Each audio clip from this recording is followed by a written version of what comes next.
Impossible. The word hung in the air like a death sentence. James stared at the doctors surrounding his hospital bed, their faces carefully composed into masks of professional sympathy.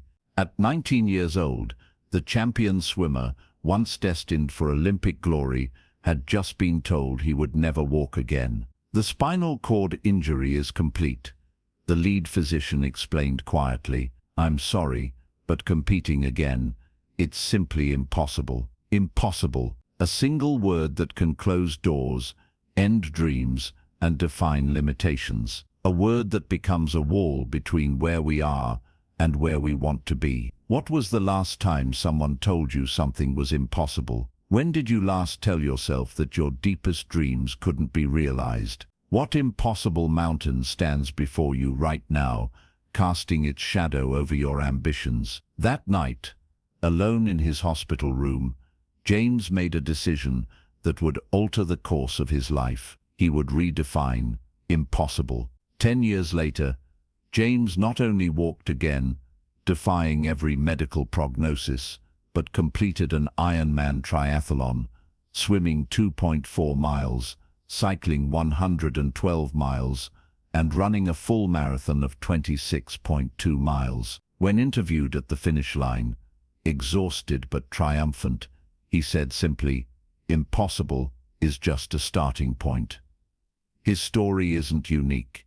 History is written by those who refuse to accept impossible as an answer. And your story, the one you're writing with every choice you make, can join theirs. The journey to achieving the impossible begins with understanding a fundamental truth.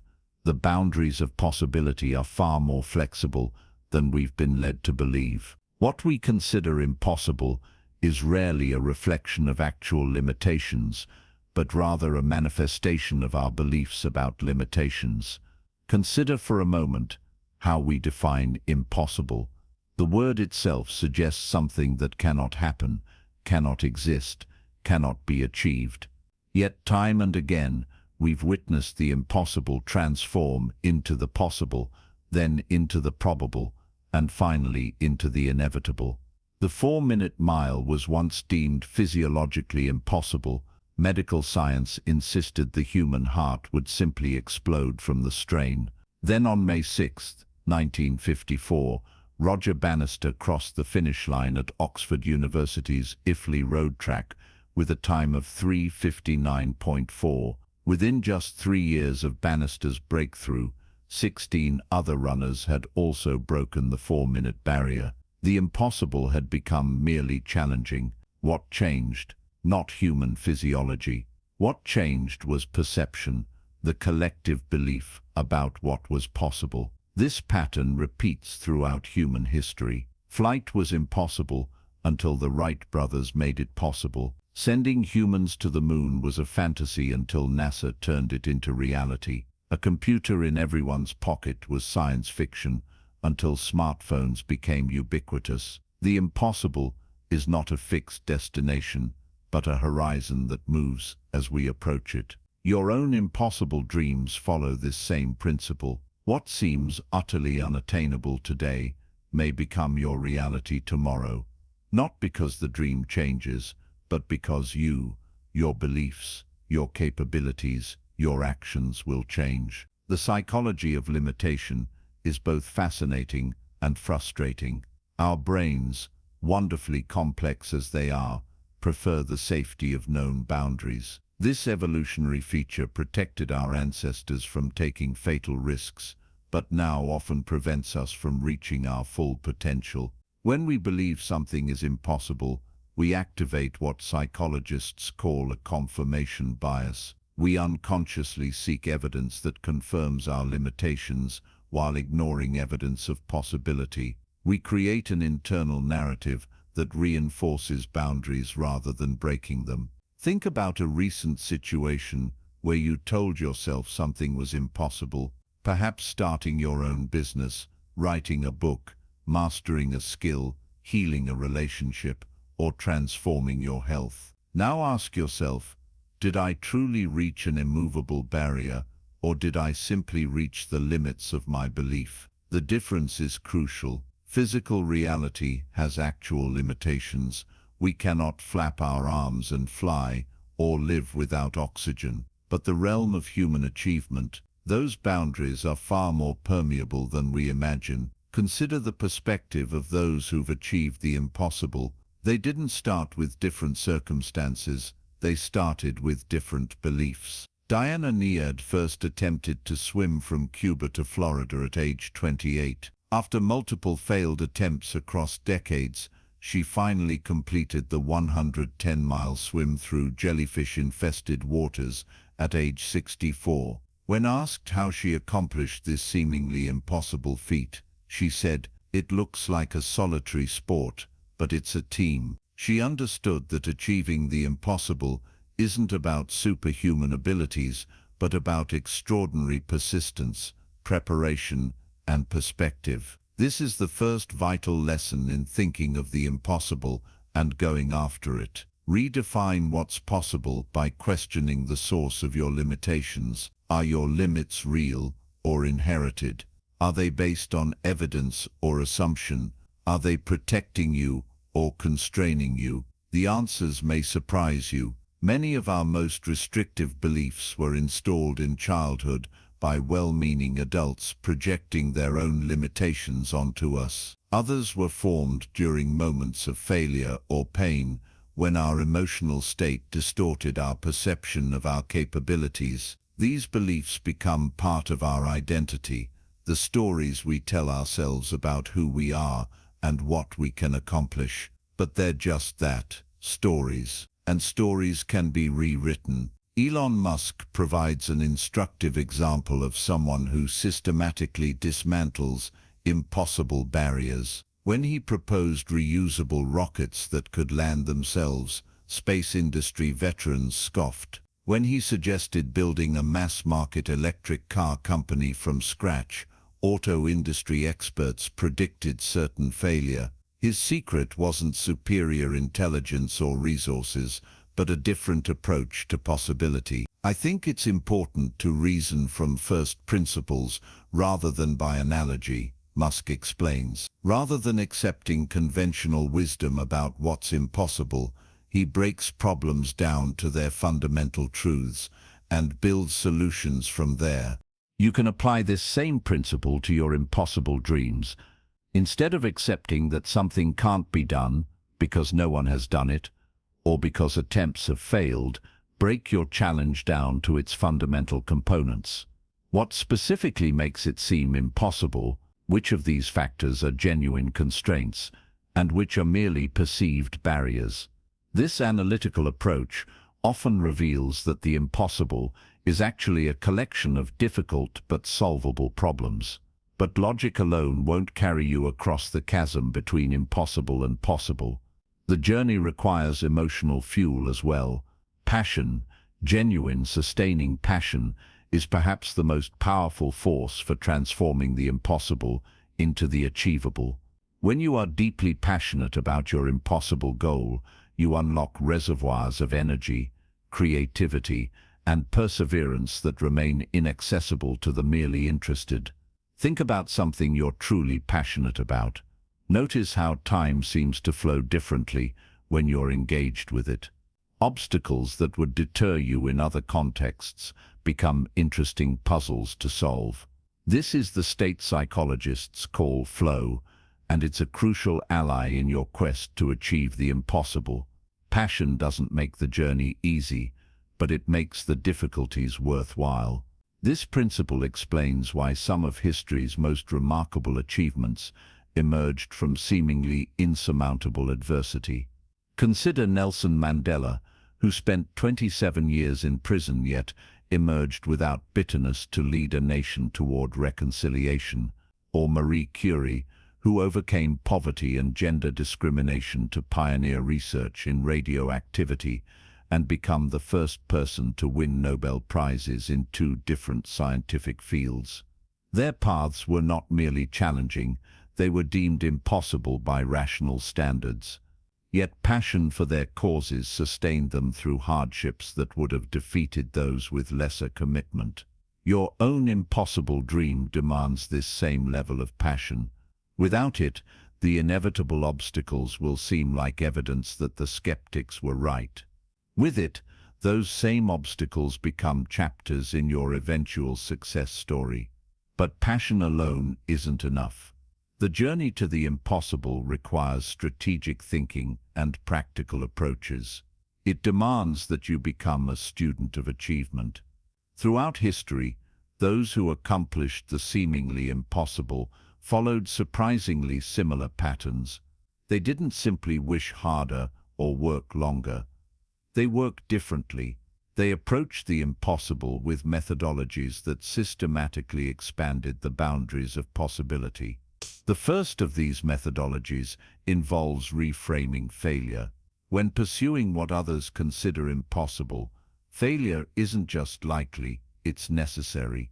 Each failure provides critical data that brings you closer to success.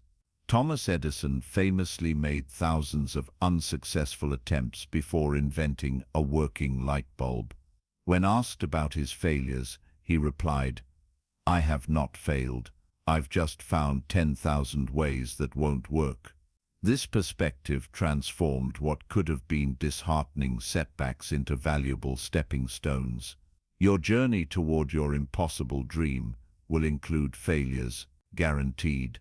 The question isn't whether you'll fail, but how you'll interpret and respond to those failures. Will they be evidence that your goal is truly impossible, or will they be essential feedback guiding your next attempt?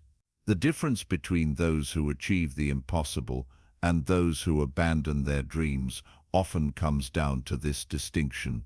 Another crucial methodology involves the paradox of patience and urgency.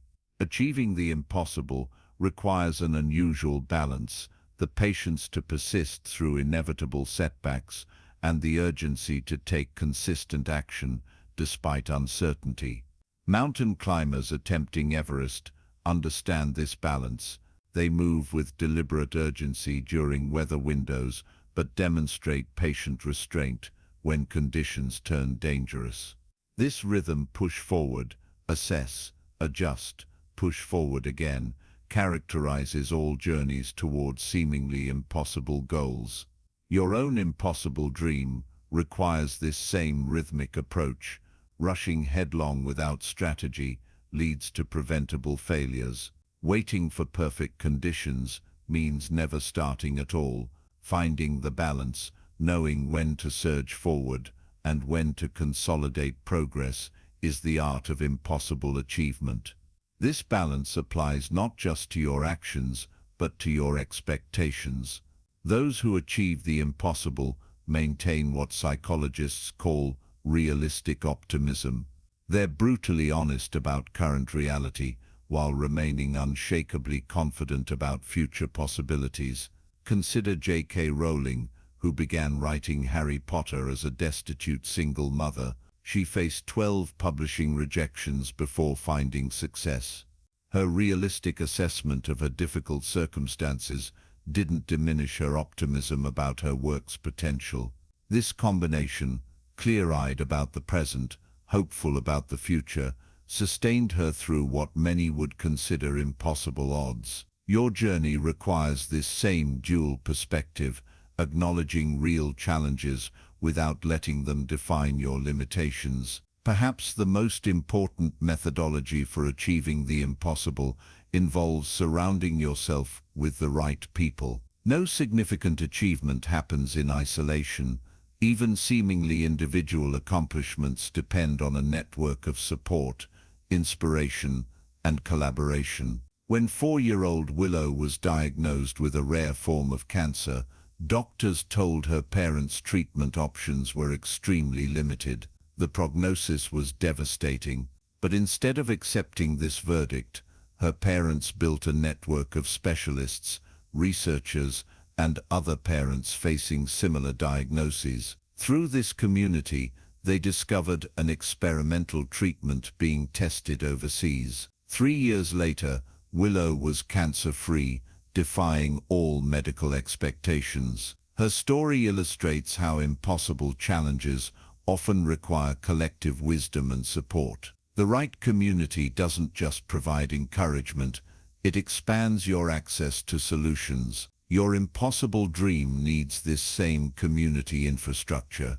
Who can provide specialized knowledge for your journey? Who has overcome similar obstacles? Who will support you when doubts arise? Who will hold you accountable when motivation wavers? Building this support network isn't a sign of weakness, but a strategy for success. Even the most determined individuals benefit from collective wisdom and encouragement. As we explore the psychology of achieving the impossible, we must acknowledge the role of identity. How you see yourself, your capabilities, your worthiness, your relationship with challenge fundamentally affects what you believe is possible. Many people unconsciously maintain an identity that's incongruent with their impossible dreams. They want extraordinary achievements while holding on to an ordinary self-concept. This misalignment creates internal resistance that undermines their efforts. Achieving the impossible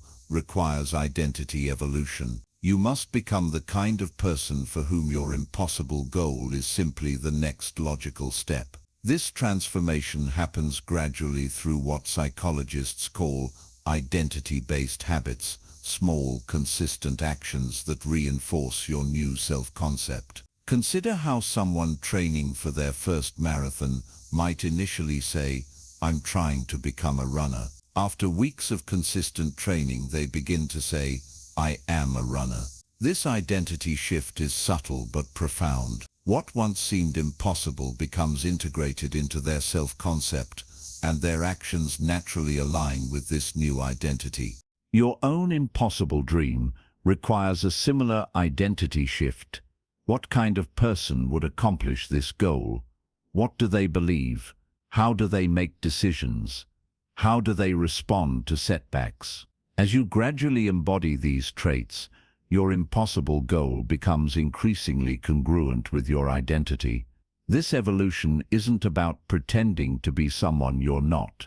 It's about integrating new aspects of yourself that may have been dormant or underdeveloped.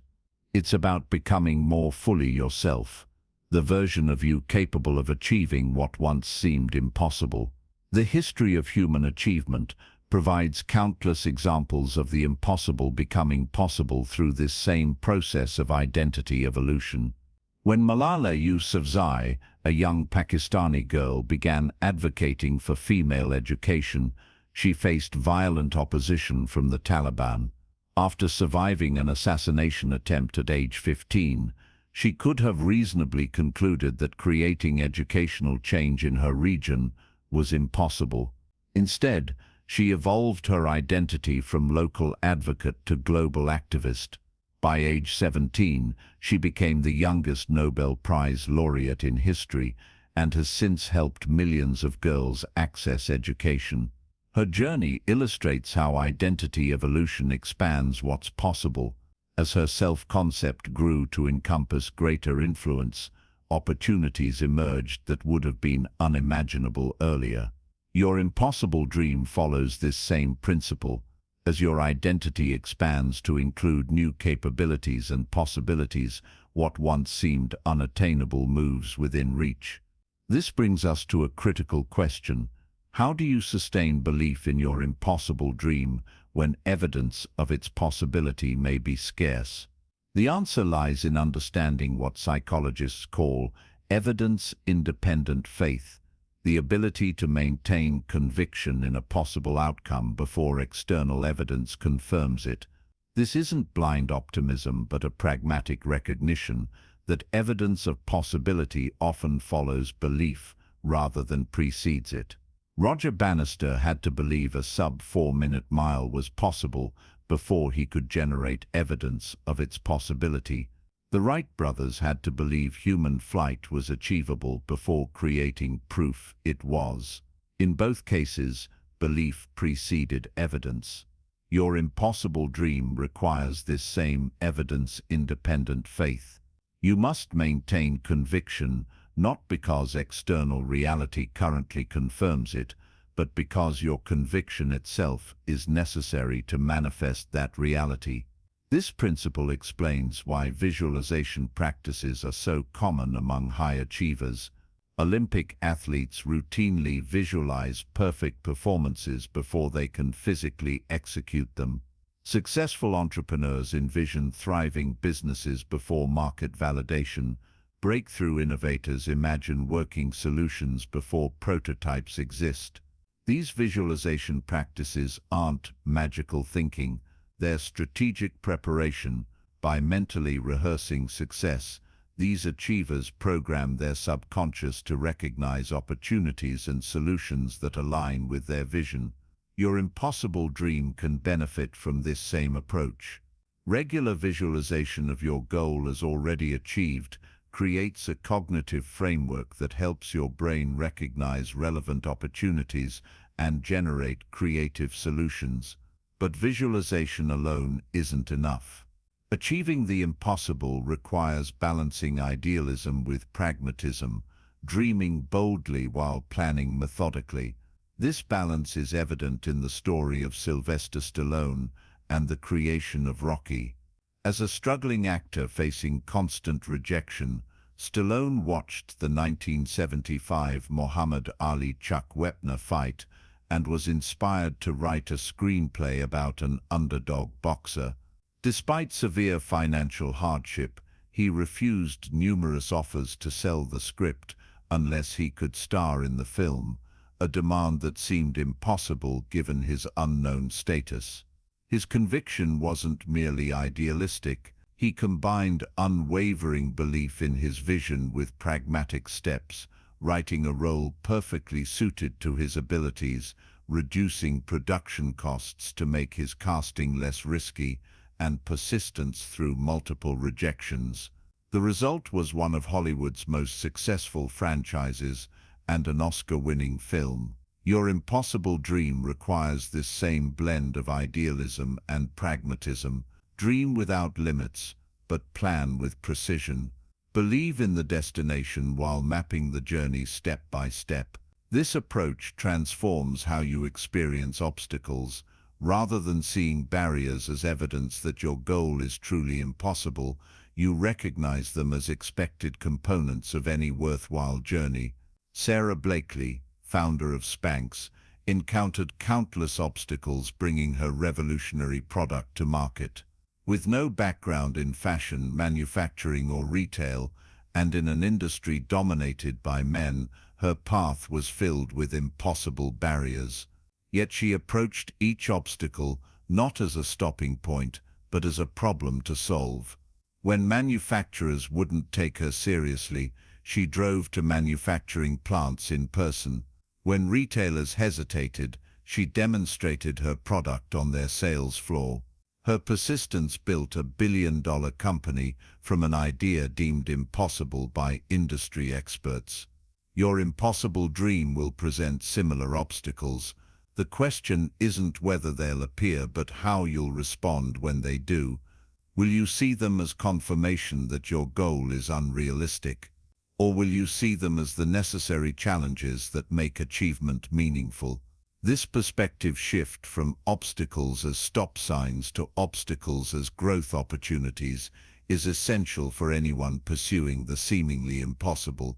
Another crucial element in achieving the impossible is learning to leverage limited resources.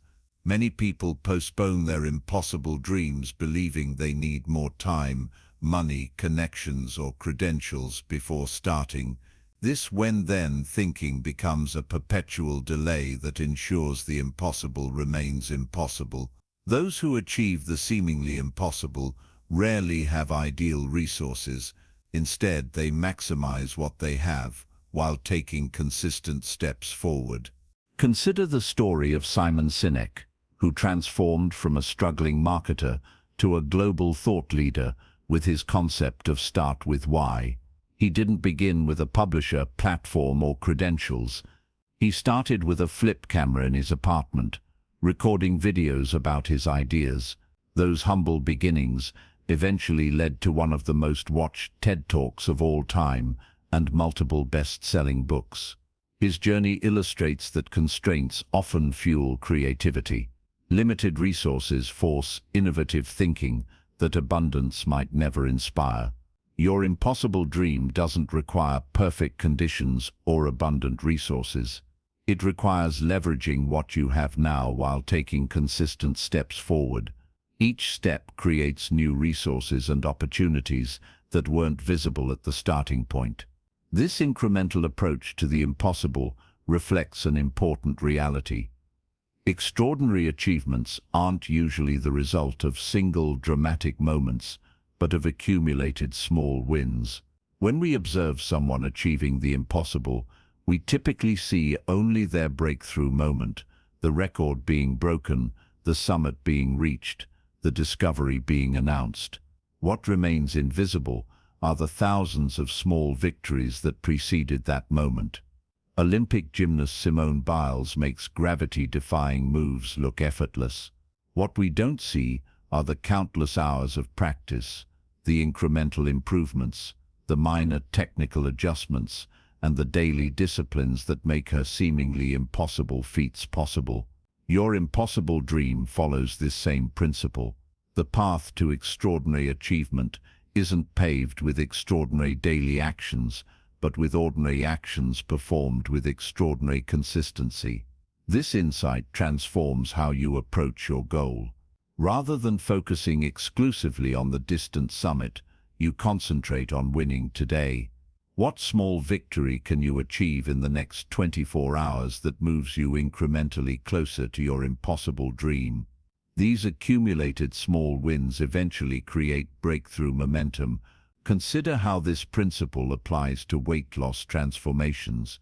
Individuals who lose significant weight, sometimes hundreds of pounds, accomplish what many would consider impossible. Yet their achievements aren't the result of dramatic single efforts, but of consistent small choices: one healthy meal, one workout, one good night's sleep, repeated thousands of times. Your impossible dream requires this same patient accumulation of small wins.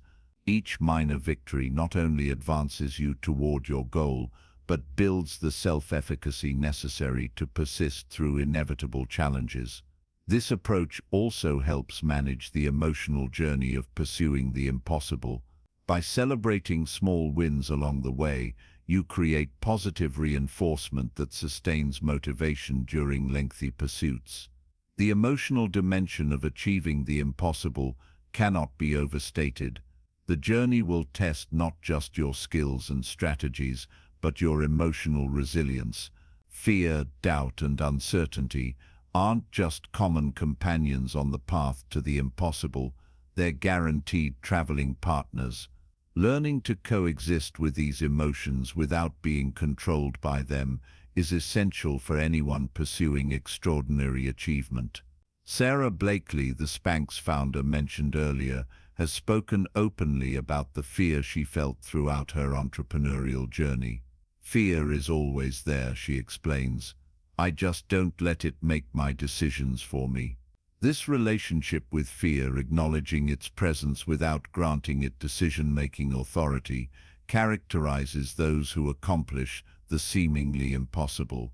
Your journey will trigger similar fears. The question isn't whether you'll experience fear, but how you'll respond when it appears. Will you interpret fear as a signal to retreat, or will you recognize it as a natural response to stretching beyond your comfort zone? This distinction matters because the path to your impossible dream necessarily leads through unfamiliar territory. Discomfort isn't a sign that you're headed in the wrong direction, but that you're growing in necessary ways. Elite performers understand this principle. They don't expect comfort during growth phases. Instead, they develop what psychologists call discomfort resilience, the ability to function effectively despite psychological or physical discomfort. Navy SEALs, for example, are famous for their 40% rule, the belief that when your mind tells you you're done, you're actually only 40% done. This perspective allows them to push far beyond what most would consider possible physical limitations. While your impossible dream may not require such extreme physical endurance, it will demand emotional endurance. The ability to persist when progress seems slow, when feedback is negative, when uncertainty looms large. These moments test your commitment to your impossible goal. Developing this emotional endurance happens gradually through exposure.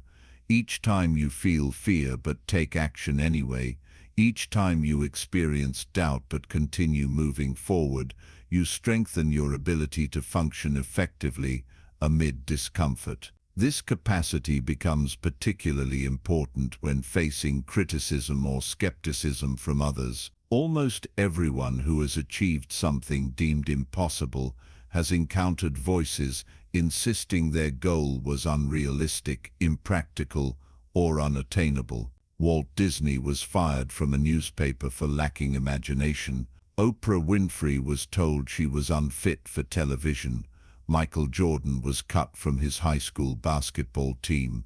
Their achievements weren't just triumphs of skill but of persistence through dismissive feedback. Your impossible dream will likely attract similar skepticism. When it does, remember that critics are often most vocal about goals they don't understand or possibilities they can't envision. Their limitations need not become yours.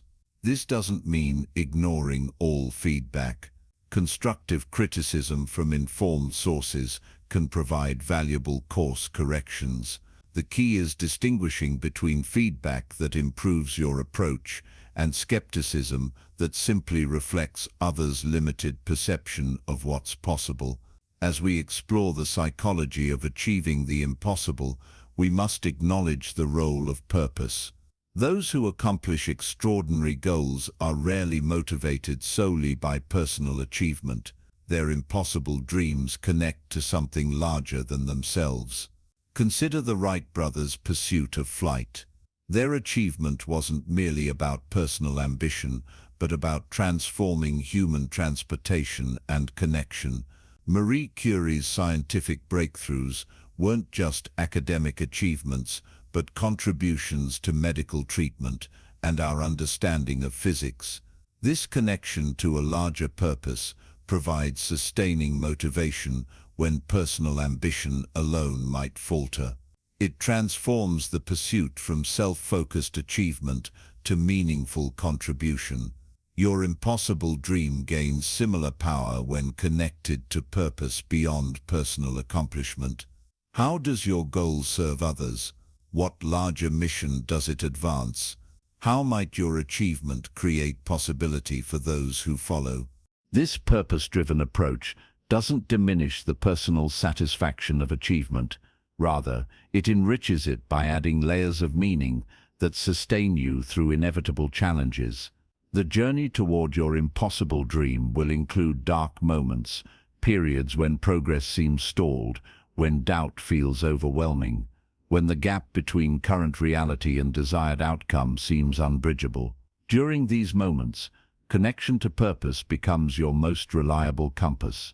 Consider the journey of Viktor Frankl, who survived Nazi concentration camps and went on to develop logotherapy, an influential psychological approach. In his famous book, Man's Search for Meaning, he observed that prisoners who maintained a sense of purpose, even in the most horrific circumstances, had significantly higher survival rates than those who lost their sense of meaning. While your challenges are different, the principle applies. Purpose creates resilience beyond what willpower alone can sustain. As we near the end of this exploration of impossible dreams, let's consider a counterintuitive truth.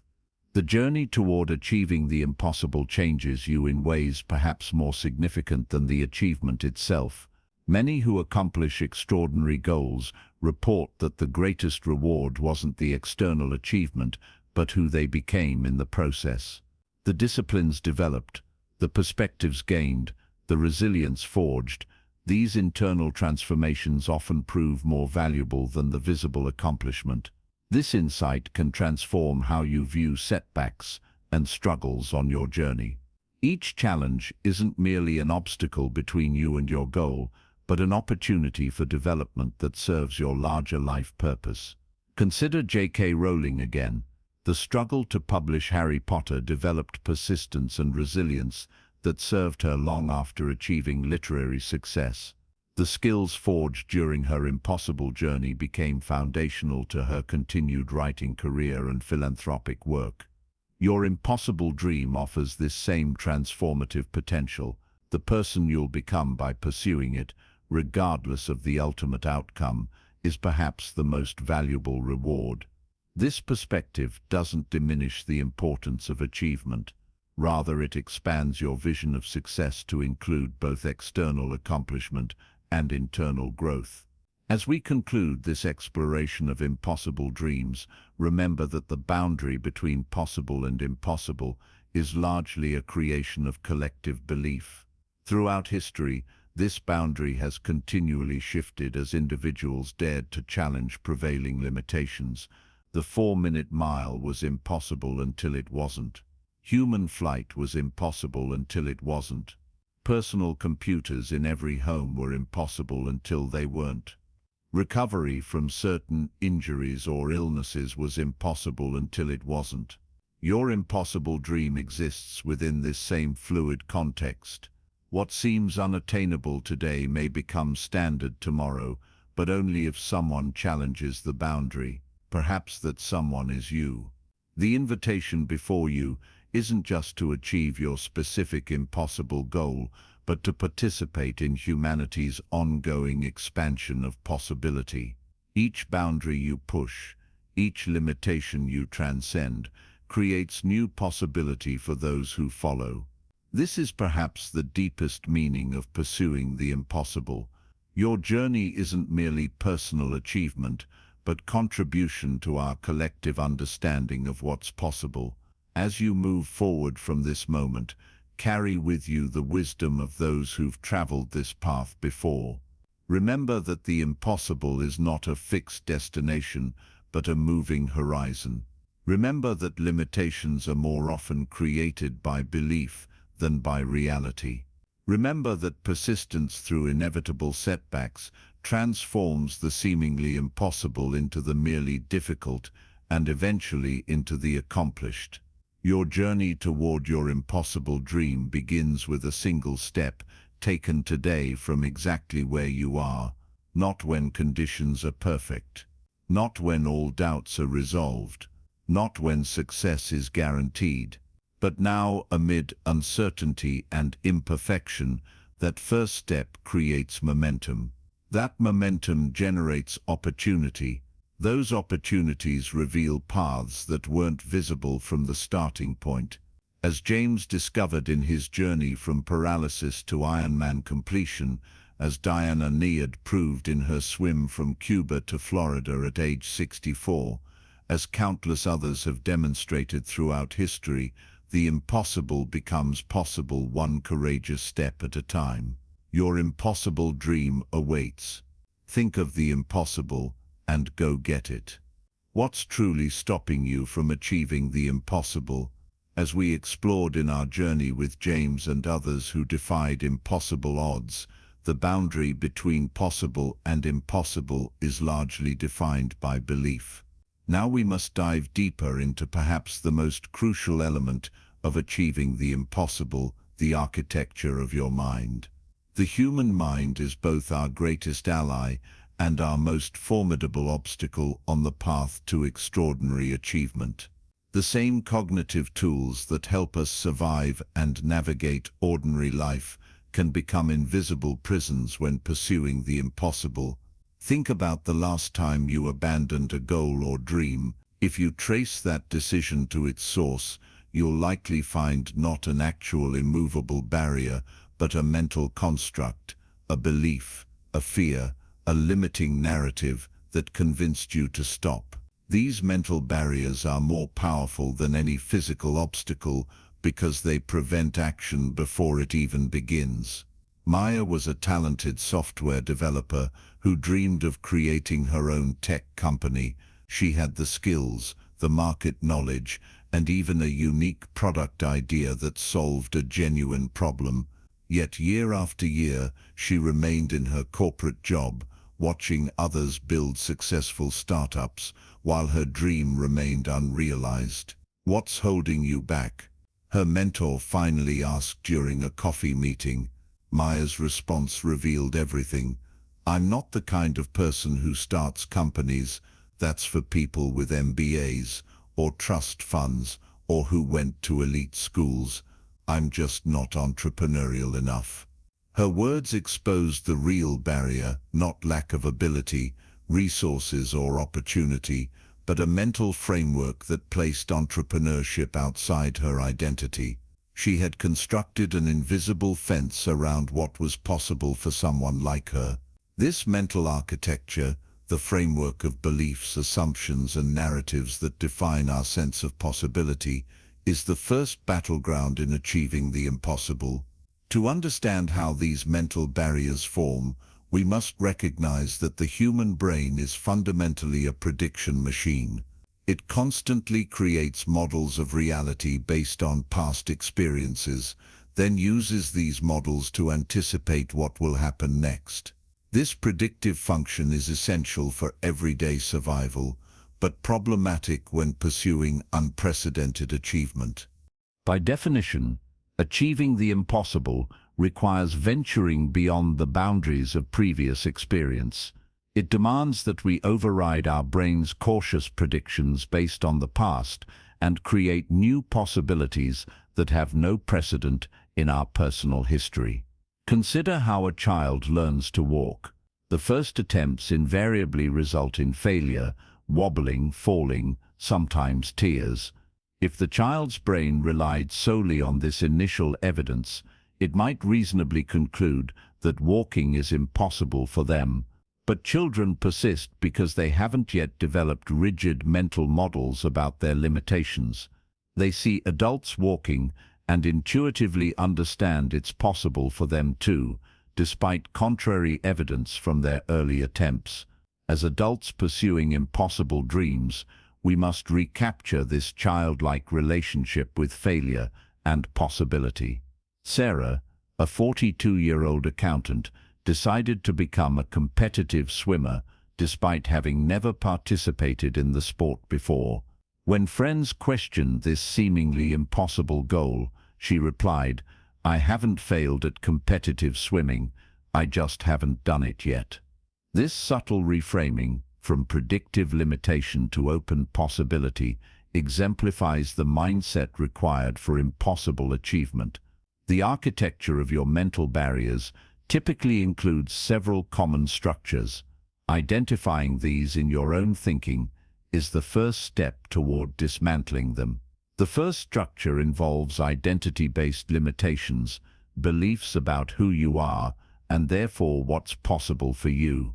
These often appear as "I'm not the kind of person who," or "people like me don't" statements. These identity constraints may originate from family expectations, social conditioning, past failures, or cultural messaging, but they all function the same way, defining what's impossible for you based on who you believe yourself to be. Reshaping these identity structures requires conscious effort to separate your core self from these acquired beliefs. You are not your past results. You are not your family's expectations. You are not the social categories assigned to you. These elements may influence your experience, but need not define your possibilities. The second common mental barrier involves evidence-based limitations, conclusions drawn from past experiences that create predictions about future possibilities. "I tried something similar before and failed, so this too will end in failure," represents this type of thinking. This reasoning seems logical, but contains a critical flaw. Past performance under different conditions, with different resources, knowledge, and circumstances, is rarely an accurate predictor of future possibilities. Your previous attempts occurred when you were a different person than you are now. Dismantling evidence-based limitations requires recognizing that past results reflect the specific conditions, knowledge, and person you were then, not a permanent verdict on what's possible for you now, and in the future. The third mental barrier involves comparative limitations, defining what's possible for you based on comparisons with others. She could achieve that because she's more talented slash connected slash privileged, or he started younger, had better opportunities, has natural abilities I lack, exemplify this comparative thinking. While seemingly realistic, these comparisons typically focus selectively on advantages others possess while ignoring your unique strengths and resources. They also assume a single path to achievement when multiple routes might exist. Overcoming comparative limitations involves recognizing that your path to the impossible will necessarily look different from others' journeys. Their advantages or methods need not be yours. Your route will leverage your unique combination of strengths, experiences, and resources. The fourth and perhaps most subtle mental barrier involves invisible assumptions, the unexamined beliefs that shape your thinking without conscious awareness. These assumptions often manifest as reality statements like "that's just how the world works" or "that's just not realistic." These invisible assumptions are particularly challenging because they operate below conscious awareness, shaping your perception of possibility without your knowledge. They create boundaries that feel like objective reality rather than subjective interpretation. Identifying and questioning these assumptions requires intentional reflection. What truths about achievement, success, or possibility have you accepted without examination? What realistic boundaries have you never actually tested? Which impossibilities are truly tested limits versus inherited beliefs? This excavation of your mental architecture isn't a one-time exercise, but an ongoing practice. As you pursue your impossible dream, new limiting beliefs will surface, requiring continued awareness and reconstruction. The process of dismantling mental barriers follows a predictable pattern: awareness, questioning, reframing, and new action. Let's explore each step in this transformative sequence. Awareness begins with catching yourself in the act of imposing limitations. Notice when thoughts like "I can't," "that's impossible," or "that's not for people like me" arise. These thoughts typically emerge automatically and feel like simple statements of fact rather than subjective interpretations. Developing this awareness requires creating a slight pause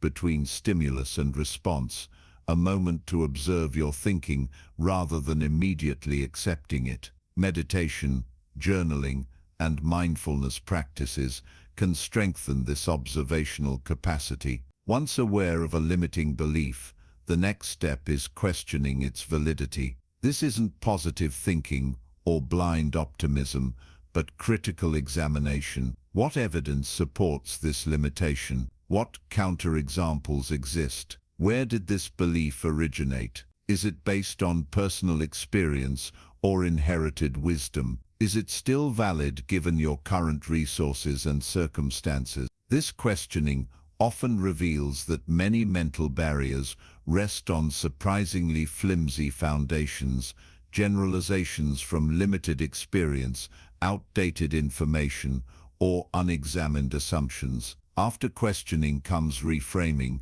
creating new interpretations that expand rather than contract possibility. This isn't denying reality, but recognizing the multiple ways any situation can be interpreted. Consider how Oprah Winfrey reframed her difficult childhood, not as a disadvantage, but as training in empathy and resilience that later became cornerstones of her success. Or how Richard Branson reframed his dyslexia, not as an educational barrier, but as an advantage that forced him to delegate and focus on the big picture, skills essential to building his business empire. Your own impossible dream requires similar reframing. How might your perceived disadvantages contain hidden advantages? How could your past failures be reinterpreted as necessary preparation? How might current obstacles actually be redirecting you toward a better approach?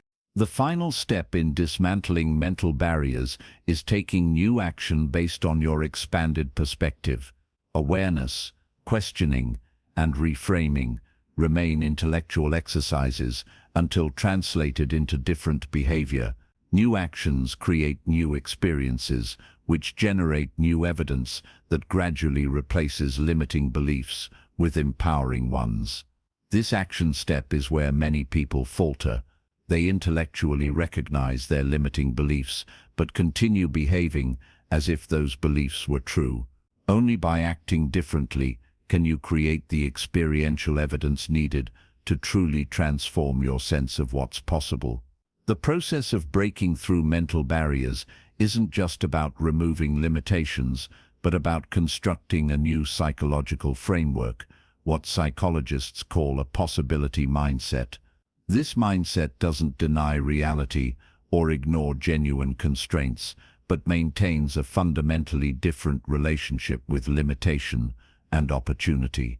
A possibility mindset includes several distinctive characteristics that you can intentionally develop. The first is curiosity about limitations. Rather than accepting boundaries as fixed, those with a possibility mindset approach them with genuine curiosity. Is this actually impossible or just difficult? Has anyone done this before? What made it possible for them? What assumptions am I making that might be questioned? This curiosity transforms limitations from stop signs into interesting puzzles. It replaces the finality of impossible with the openness of I wonder how. The second characteristic involves comfort with uncertainty. Achieving the impossible necessarily involves venturing beyond the known and predictable. Those with a possibility mindset don't require certainty before taking action. They recognize that clarity often emerges through movement, not before it. This comfort with uncertainty doesn't mean recklessness. It means taking calculated risks while accepting that no amount of planning can eliminate all unknowns when pursuing unprecedented goals. The third element involves what psychologists call temporal flexibility, the ability to maintain dual focus on both present reality and future possibility. Those with a possibility mindset acknowledge current limitations while simultaneously holding a vivid vision of future achievement. They don't deny present obstacles, but refuse to give them the final word on what's possible. Consider Nelson Mandela during his 27 years of imprisonment. He neither denied the harsh reality of his confinement, nor relinquished his vision of a transformed South Africa. This dual awareness, holding both current reality and future possibility, exemplifies the temporal flexibility central to achieving the seemingly impossible. The fourth characteristic involves treating failure as information rather than verdict. Those with a possibility mindset view unsuccessful attempts not as evidence that their goal is impossible, but as valuable data indicating what approach doesn't work. Each failure narrows the field of options and brings them closer to a successful strategy. This perspective transforms the emotional experience of failure from devastating to informative.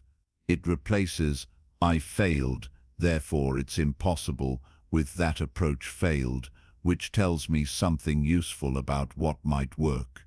The fifth element involves focusing on resources rather than deficits. When facing challenges, most people instinctively catalog what they lack: insufficient time, money, connections, credentials, or experience. Those with a possibility mindset instead inventory available resources, however limited, and ask, "What can I do with what I have right now?" This resource orientation doesn't deny genuine constraints, but prevents them from becoming reasons for inaction. It recognizes that most impossible achievements didn't begin with ideal conditions, but with creative leveraging of available resources, however modest. Consider how Mahatma Gandhi, with no formal political power or military force, led India to independence from British colonial rule. His inventory of available resources included moral authority, strategic nonviolence, and the power of organized masses, resources colonial authorities initially dismissed, but which ultimately proved decisive. Your own impossible dream likely faces resource constraints.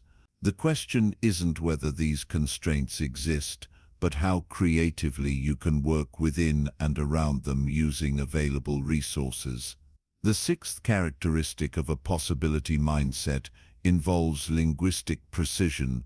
Those achieving the impossible are careful with the language they use to describe challenges and setbacks.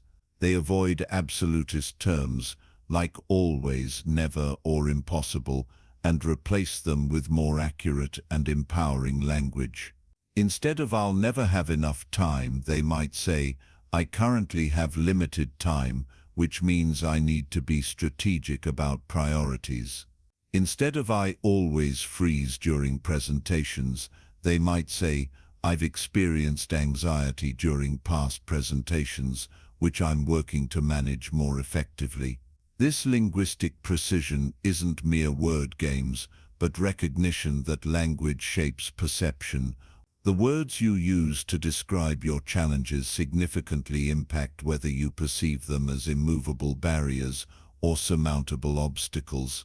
Developing this possibility mindset isn't a matter of positive thinking or affirmations, but of intentional cognitive restructuring, systematically replacing limiting mental patterns with expansive ones through conscious practice and experiential evidence.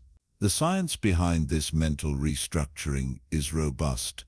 Neuroscientists have documented the brain's remarkable plasticity, its ability to form new neural pathways and connections throughout life.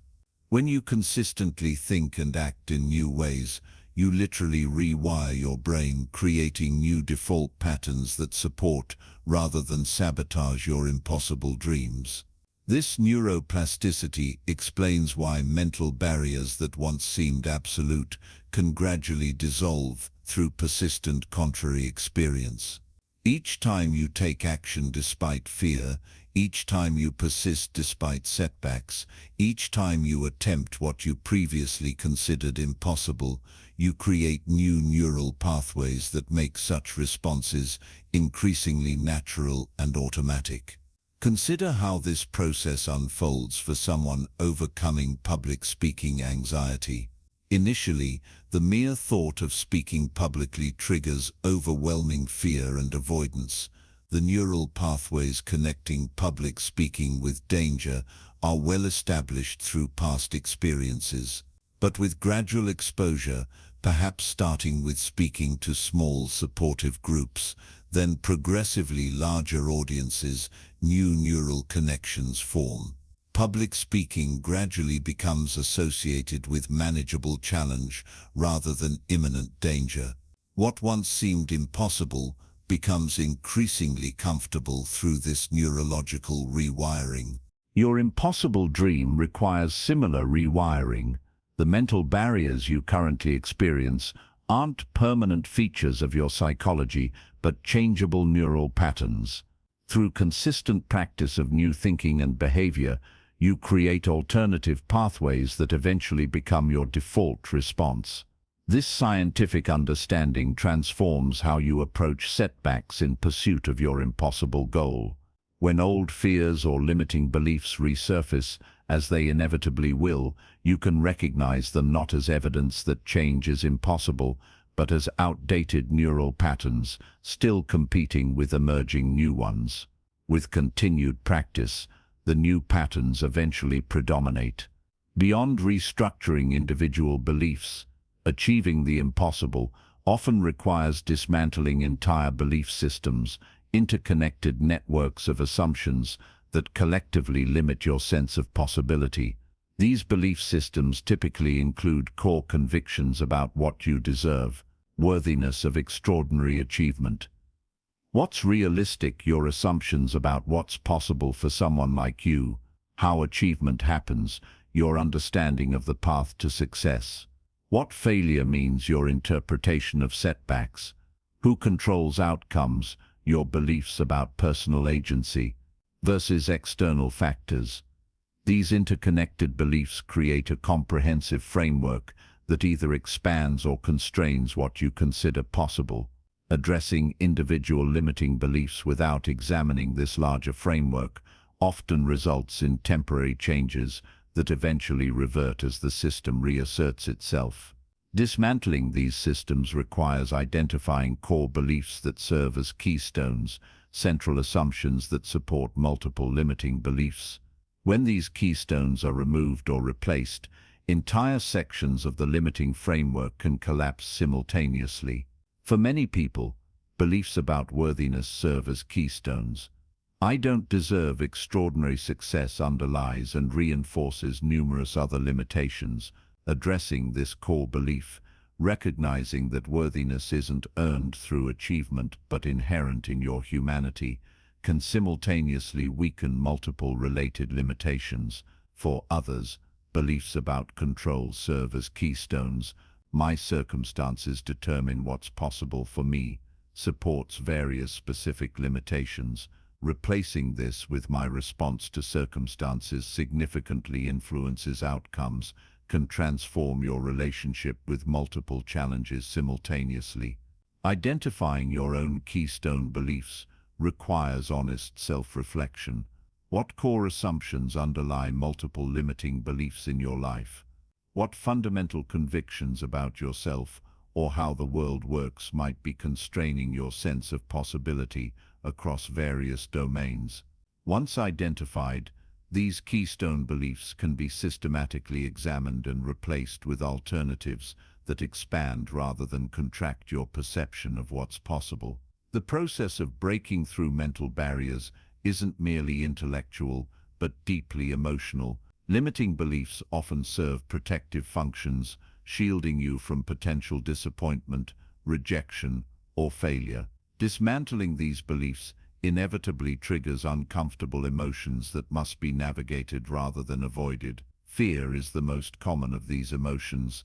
As you consider pursuing what you previously deemed impossible, fear naturally arises. Fear of failure, of looking foolish, of wasting resources, of discovering limitations, of success itself and its accompanying changes. Many people misinterpret this fear as evidence they should retreat. Those who achieve the impossible recognize fear as a natural response to growth opportunities.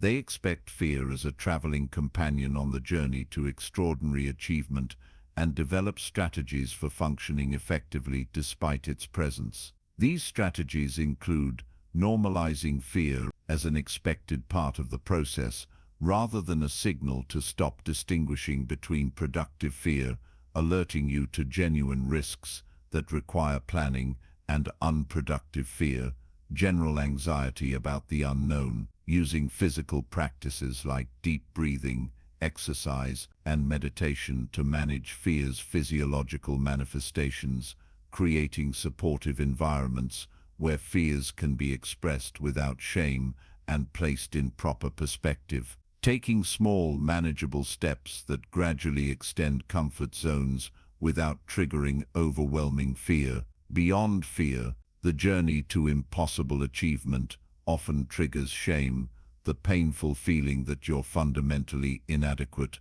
or unworthy of extraordinary success. Unlike fear, which focuses on external threats, shame targets your core identity. Who do you think you are to attempt something so ambitious? Becomes an internal refrain that can be more debilitating than any external obstacle. Addressing shame requires more than cognitive restructuring. It demands self-compassion, treating yourself with the same kindness and understanding you would offer a valued friend facing similar challenges. Self-compassion doesn't mean abandoning high standards or ambitious goals. Research by psychologist Christine Neff has demonstrated that self-compassion actually supports greater achievement by creating psychological safety for taking risks and learning from inevitable failures. Developing self-compassion involves three key elements: self-kindness,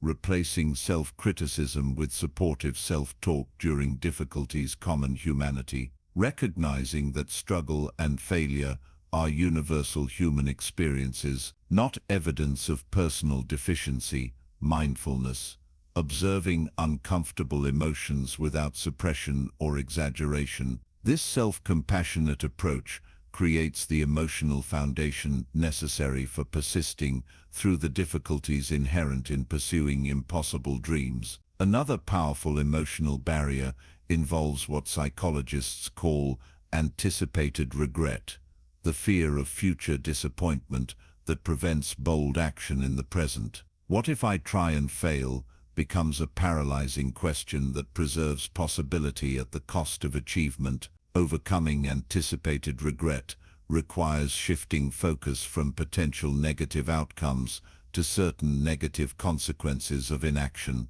As author Tim Ferriss suggests, practice fear setting by asking not just what might go wrong if you pursue your impossible dream, but what will certainly go wrong if you don't. The opportunities lost, potential unrealized, growth foregone. This balanced consideration often reveals that the risk of regret from inaction far exceeds the risk from bold attempt, even if that attempt doesn't fully succeed. Throughout this emotional journey, social support becomes invaluable. Breaking through mental barriers is rarely accomplished in isolation. We need others who can reflect back our capabilities when we lose sight of them, challenge our limitations when we accept them too readily, and validate our struggles when they feel overwhelming. Consider carefully who joins your possibility team, the circle of people who influence your sense of what's possible. This circle should include believers, those who maintain unwavering faith in your capabilities, even when your own faith wavers; models, those who have achieved similar impossibilities, demonstrating that your goal is attainable; challengers, those who question your limiting beliefs and push you beyond self-imposed boundaries; supporters, those who provide emotional scaffolding during inevitable difficulties. The composition of this team significantly influences your mental landscape. As entrepreneur Jim Rohn famously observed, you are the average of the 5 people you spend the most time with. When pursuing the impossible, ensure those 5 people expand rather than contract your sense of possibility. Building this supportive environment sometimes requires difficult decisions about limiting exposure to those who, often with good intentions, reinforce your mental barriers. Family members, friends, or colleagues who consistently express doubt about your impossible goal may need to be temporarily distanced or their influence consciously managed. This doesn't mean surrounding yourself only with uncritical cheerleaders. Constructive criticism from those who believe in your ultimate capability, while questioning specific approaches, remains valuable. The key distinction is between those who doubt the goal itself versus those who challenge particular strategies while supporting the larger vision. As you dismantle mental barriers and construct a possibility mindset, you'll discover that achievement itself becomes a powerful catalyst for further expansion. Success creates new reference experiences that automatically update your sense of what's possible. This explains why breakthrough achievements often cluster together. After Roger Bannister broke the 4-minute mile barrier, numerous other runners accomplished the same feat within a relatively short period. Their mental barriers had been dismantled, not through personal experience, but through witnessing what was possible. Your own impossible achievements will create similar cascades of possibility, not just for yourself, but potentially for others. Each barrier you break through creates a reference point that expands collective perception of what's achievable. This ripple effect transforms the pursuit of your impossible dream from individual achievement to potential cultural contribution. By demonstrating what's possible, you create permission for others to pursue their own impossible goals. Consider the impact of Catherine Switzer, who in 1967 became the first woman to officially run the Boston Marathon, despite race officials physically attempting to remove her from the course. Her individual achievement, breaking through the mental barrier that marathon running was impossible for women, created a reference point that transformed collective perception. 5 decades later,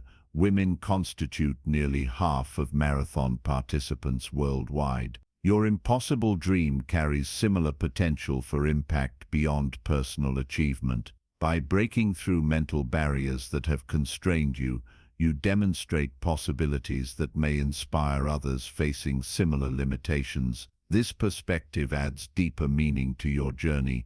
The mental barriers you're dismantling aren't just personal constraints, but potentially collective ones. Your impossible achievement might become a reference point that expands others' sense of what's possible. As you continue developing your possibility mindset, remember that breaking through mental barriers isn't a one-time achievement, but an ongoing practice. New barriers will emerge as you reach new levels. What seems like your ultimate ceiling today will become the floor from which you reach for higher possibilities tomorrow. This continuous expansion characterizes those who repeatedly achieve the seemingly impossible. They recognize that mental barriers aren't permanently removed, but repeatedly transcended. Each new level of achievement reveals new limitations to be examined and surpassed. Consider the evolution of athletic achievement.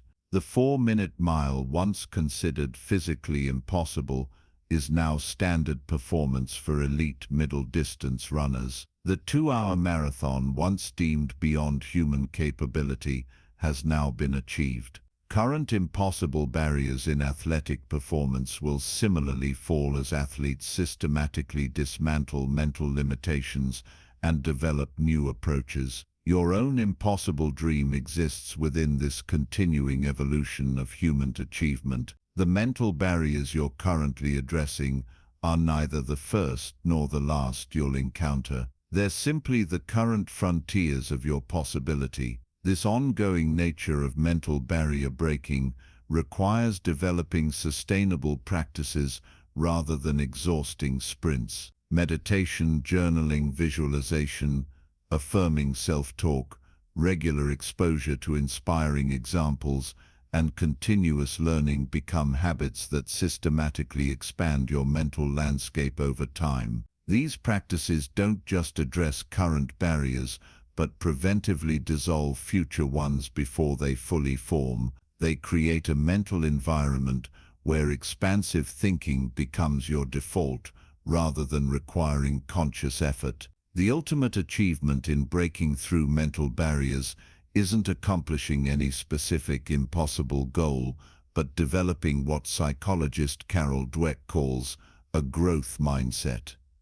The fundamental belief that your capabilities can be developed through dedication and hard work. This mindset doesn't deny the reality of different starting points, natural inclinations, or genuine constraints. It simply refuses to treat these as defining limitations rather than current conditions to work with and around. Research demonstrates that individuals with a growth mindset consistently outperform those with a fixed mindset.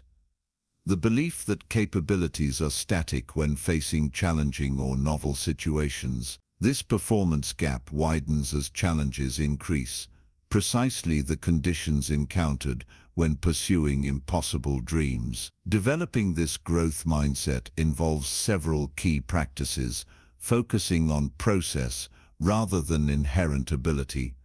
2. I succeeded because I prepared thoroughly, rather than I succeeded because I'm naturally talented. Viewing effort as a path to mastery, rather than evidence of deficiency. Embracing challenges as growth opportunities, rather than tests of fixed ability. Treating criticism as valuable information, rather than personal judgment. Finding inspiration rather than threat in others' success. These practices systematically dismantle the mental architecture that make certain achievements seem impossible while constructing new frameworks that expand your sense of possibility. As we conclude this exploration of breaking through mental barriers, remember that the boundary between possible and impossible exists primarily in your mind. This doesn't mean genuine constraints don't exist in the external world, but that your perception of those constraints, whether they represent immovable barriers or interesting challenges, significantly determines what you ultimately achieve. The journey to your impossible dream requires not just external action, but internal renovation, systematically dismantling limiting mental structures while building expansive new ones. This renovation isn't cosmetic but foundational, addressing the deep assumptions that define your sense of what's possible. This mental reconstruction takes time and persistence. The beliefs that currently constrain you weren't installed overnight, but through accumulated experiences and messages. Replacing them requires equally persistent contrary experiences that gradually establish new default patterns.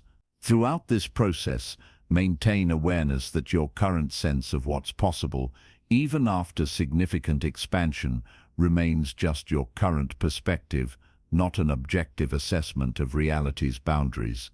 There will always be achievements beyond your current imagination, possibilities not yet conceived. This humility about the limits of your own perception keeps you open to continuous expansion rather than reaching an artificial ceiling. It maintains curiosity about what might be possible beyond your current vision. The greatest mental barrier you'll face isn't any specific limiting belief, but the meta-belief that your current perception of possibility is complete and accurate. Maintaining awareness of your perception's inherent limitations, its incomplete and evolving nature, creates space for continuous discovery of new possibilities. As you move forward in pursuit of your impossible dream, carry this awareness with you. The mental barriers you're currently addressing aren't the ultimate frontiers of possibility, but simply the current borders of your perception. Beyond them lie possibilities you have yet to imagine. Your journey continues from breaking through mental barriers to implementing practical strategies for achievement. Having addressed the internal landscape, we now turn to external actions that transform possibility into reality.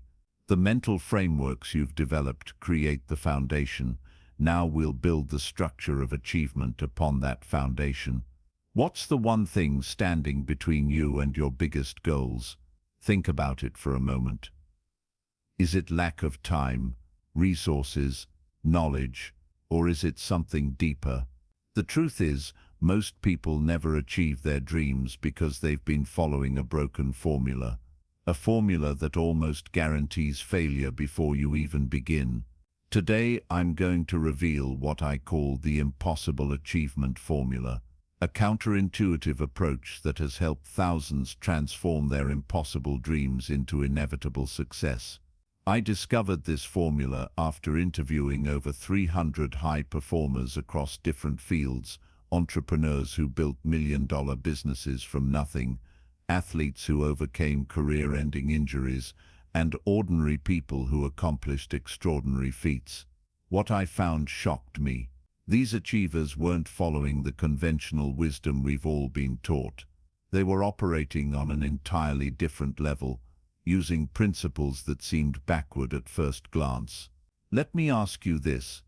Have you ever set an ambitious goal, created the perfect plan, followed all the expert advice, and still failed? You're not alone. The traditional achievement formula is fundamentally flawed. It focuses on the wrong variables and creates the illusion of progress without delivering real results. The impossible achievement formula works differently. Instead of starting with what you want to achieve, it begins with who you need to become. Identity precedes outcome. When I first understood this principle, everything changed for me. I had been trying to force results without first transforming my identity, and that's why I kept hitting invisible walls. Consider Sarah, a client who struggled for years to build her consulting business. She had the skills, the strategy, and even some initial clients, but something was holding her back. After implementing the impossible achievement formula, she realized she was still thinking like an employee rather than a business owner. Her identity hadn't caught up with her ambitions. Once she rebuilt her self-concept, her business grew 500% in just 18 months. The formula consists of 4 critical components that work in harmony: identity reconstruction, strategic discomfort, momentum architecture, and outcome detachment. These elements might seem counterintuitive at first, but they form the foundation of all extraordinary achievement. Let's start with identity reconstruction. Most people try to change their results without changing themselves. But lasting achievement requires becoming a different person, someone who naturally produces the outcomes you desire. This isn't about affirmations or positive thinking. It's about deliberate, consistent action that reshapes your self-image from the ground up. I worked with Michael, a talented programmer who dreamed of creating his own tech startup. He had the technical skills but struggled with leadership and decision-making. Instead of just learning management techniques, we focused on transforming his identity from skilled programmer to visionary founder. This meant exposing himself to environments where this new identity could take root, speaking at industry events, building relationships with other founders, and practicing making high-stakes decisions daily. Within 2 years, his company secured $3 million in funding. The second component is strategic discomfort. Comfort is the enemy of growth. If you're not regularly uncomfortable, you're not expanding your capabilities. But not all discomfort is created equal. Strategic discomfort is calibrated to push you just beyond your current limits without breaking you. Elite military units understand this principle well. They train under conditions that are approximately 20% more difficult than what they expect to encounter in real operations. This creates a reservoir of capability that they can draw from when facing unexpected challenges. You can apply the same approach to any goal. When training for my first ultramarathon, I deliberately trained in worse conditions than race day: more elevation, less ideal terrain, fewer support stations. On race day, what seemed impossible became manageable because I had expanded my capacity through strategic discomfort. The third component is momentum architecture. Most people underestimate the power of small, consistent actions. They try to make massive changes all at once, which rarely leads to sustainable progress. Momentum architecture is about designing systems that create inevitable forward motion through the compounding effect of daily habits. Think of a space shuttle launch. The majority of fuel is used in the first few minutes to overcome Earth's gravitational pull. Once in orbit, it requires minimal energy to maintain its trajectory. Your goals work the same way. The hardest part is building initial momentum, but once established, progress becomes easier and more natural. One of my clients, David, wanted to write a book, but couldn't find the time with his executive schedule. Instead of trying to find large blocks of time, we created a momentum architecture of just 15 minutes of writing each morning before checking email. This tiny commitment seemed almost insignificant, but within 6 months, he had completed over 200 pages of his manuscript without feeling overwhelmed. The final component, and perhaps the most counterintuitive, is outcome detachment. Most achievement philosophies emphasize visualizing and emotionally connecting to your desired outcome.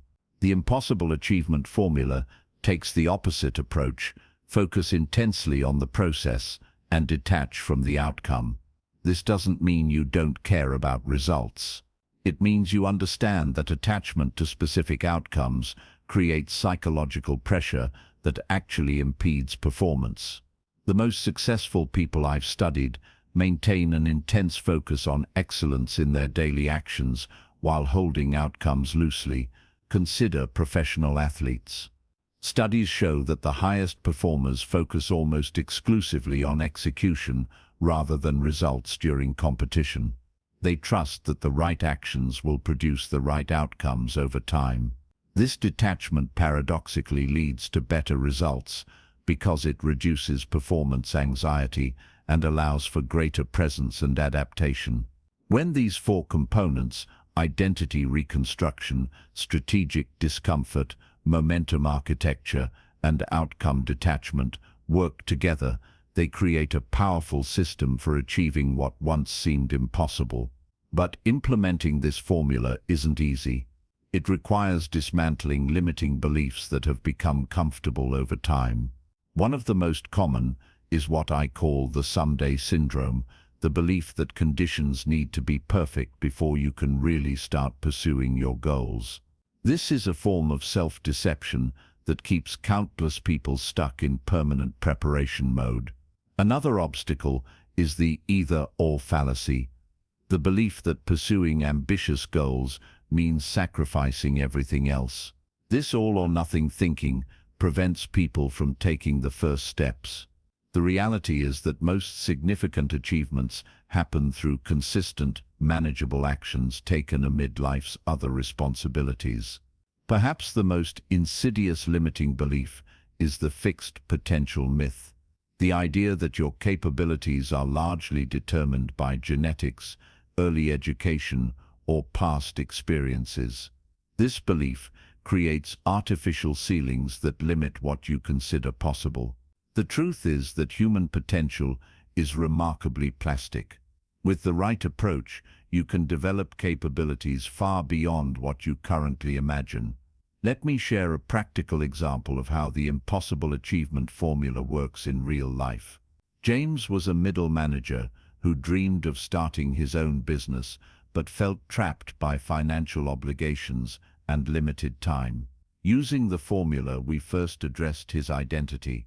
He began introducing himself as an entrepreneur in transition rather than by his corporate title. This small shift changed how he saw opportunities and how others perceived him. Next, we created strategic discomfort by challenging him to have 3 sales conversations per week, something well outside his comfort zone, but critical for his future business. For momentum architecture, he committed to spending the first 30 minutes of each day working on his business plan before anything else. And for outcome detachment, we focused entirely on learning and skill development rather than when he could quit his job. Within 8 months, James had a profitable side business generating enough income to cover half his salary. More importantly, he had developed the skills and mindset needed for entrepreneurial success. 15 months later, he made the transition to full-time entrepreneurship with confidence and momentum already established. The beauty of the impossible achievement formula is that it works regardless of your starting point or the specific goal you're pursuing. It addresses the fundamental principles of human achievement rather than surface-level tactics. As you begin implementing this formula in your own life, start with honest self-assessment. What identity are you currently embodying? Is it aligned with the outcomes you desire? What forms of strategic discomfort are you currently avoiding that would lead to necessary growth? What small, daily actions could you design into a momentum architecture? And where are you overly attached to specific outcomes in ways that create anxiety rather than excellence? Remember that extraordinary achievement is not about revolutionary breakthroughs or massive action taken occasionally. It's about evolutionary progress through consistent application of the right principles. The gap between where you are and where you want to be is closer than you think when you apply the right formula.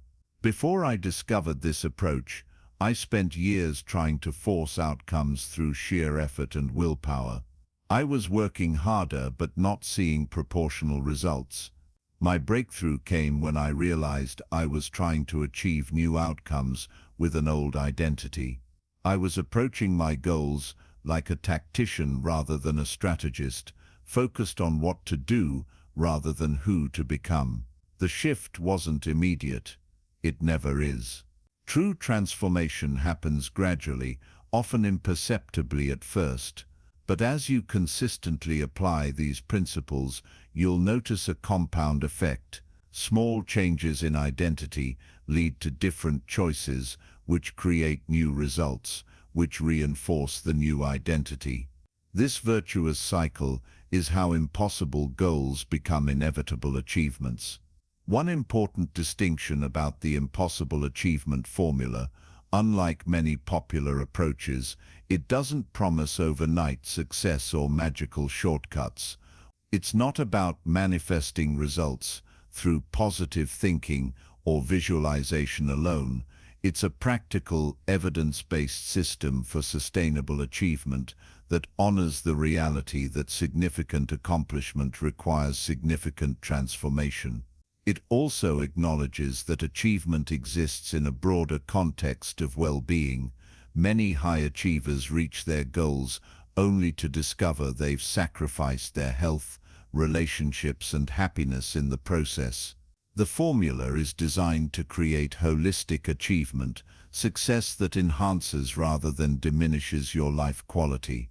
Let me share 3 practical steps you can take today to begin implementing the impossible achievement formula in your life. First, perform an identity audit. Write down how you currently see yourself in relation to your biggest goal. Then write down the identity of someone who would naturally achieve that goal. What are the gaps? Choose one identity-based action you can take daily that aligns with your desired self-concept rather than your current one. Second, identify your zone of strategic discomfort. This is the sweet spot between what's comfortable and what's crushing. Choose one activity that sits in this zone and commit to engaging with it regularly. Remember, the goal isn't just discomfort for its own sake. It's calibrated discomfort that expands your capabilities in relevant ways.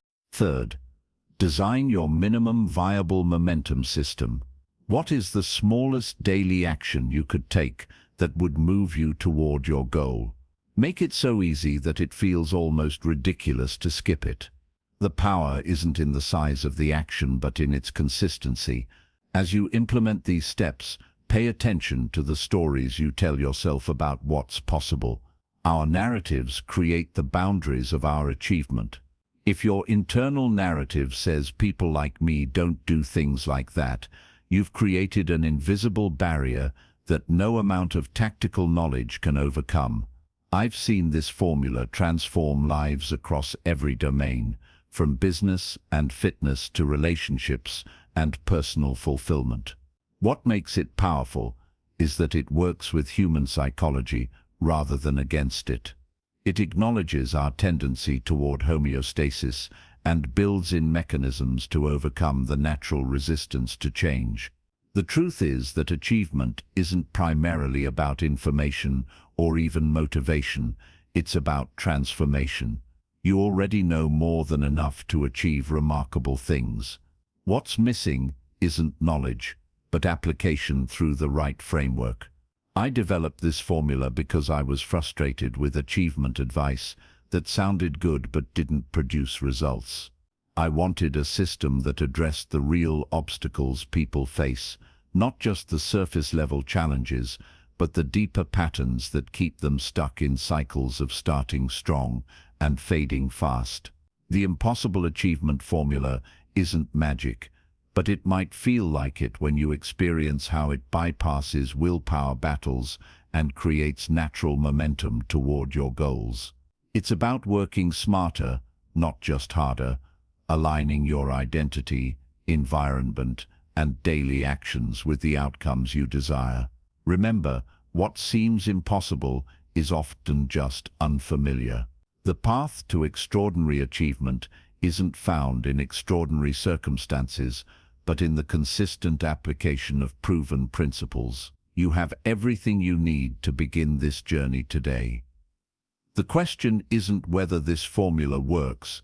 The evidence is overwhelming that it does. The question is whether you'll apply it consistently enough to experience its transformative power in your own life. The choice, as always, is yours. What impossible goal will you make inevitable using this formula? What identity will you grow into? What strategic discomfort will you embrace? What momentum system will you design? And what outcomes are you willing to detach from in service of the process? Your answers to these questions will determine whether you remain where you are or begin moving toward the achievement that has thus far eluded you. The formula works if you work it consistently, intelligently, and with genuine commitment to the process of becoming someone capable of extraordinary achievement.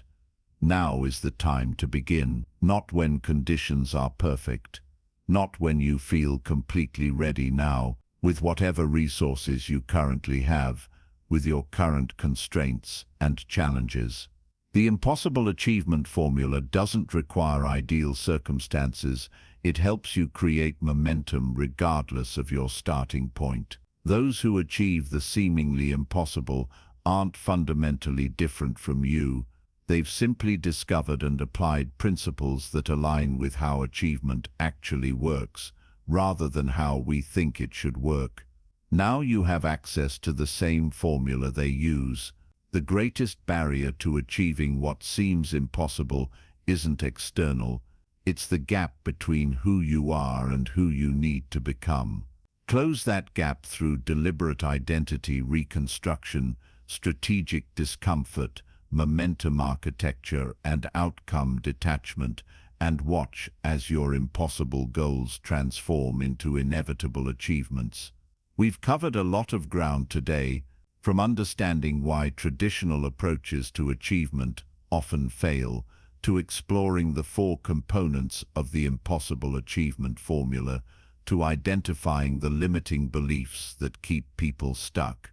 My hope is that you'll take these principles and apply them to whatever matters most to you. Remember that achievement isn't just about reaching a destination, it's about who you become in the process.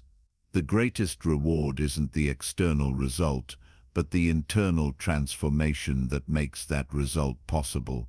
When you achieve the impossible, you discover capabilities within yourself that you never knew existed, and that discovery changes everything. So I challenge you, take one principle from the impossible achievement formula and apply it today, not tomorrow, not when you feel motivated. Today. That single decision could be the beginning of a new trajectory that leads to achievements you currently consider impossible. The formula works if you work it. The choice is yours. What will you decide? Have you ever stood at the base of a mountain so tall you couldn't see its peak, wondering if you had what it takes to reach the summit? That's exactly what navigating the impossible journey feels like. The path ahead seems too steep, the obstacles too formidable, and the distance too vast. But what if I told you that the truly impossible journeys are the ones most worth taking? Today I want to take you on an exploration of what it means to navigate the impossible, not just to survive it, but to thrive through it. Because the truth is, the most meaningful achievements in life often begin as seemingly impossible journeys. I remember standing at my own impossible mountain 7 years ago, after losing everything in a failed business venture, my savings, my confidence, and nearly my family. I found myself facing what seemed like an insurmountable challenge. The journey back wasn't just difficult, it appeared impossible. Yet that journey taught me more about resilience, purpose, and human potential than all my previous successes combined. What makes a journey impossible? Is it the objective difficulty, or is it our perception of that difficulty?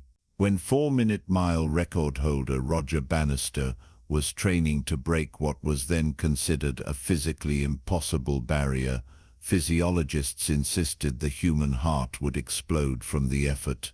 Once he broke it in 1954, the impossible barrier was shattered by multiple runners within just months. The impossible had become possible, not because human physiology had suddenly evolved, but because the psychological barrier had been removed. This pattern repeats throughout human history. What seems impossible is often just unprecedented. The first person to climb Everest, to swim the English Channel, to run a marathon, they all faced journeys that conventional wisdom deemed impossible until they weren't. But navigating the impossible isn't just about physical feats or grand achievements. For many of us, it's about finding the strength to start over after loss, to rebuild after failure, or to persevere when every instinct screams to surrender. It's about continuing to show up when the path forward is shrouded in uncertainty. I want to share with you the story of Elena, a single mother of 3 who lost her job during an economic downturn. With minimal savings and no family support network, she faced what seemed like an impossible situation.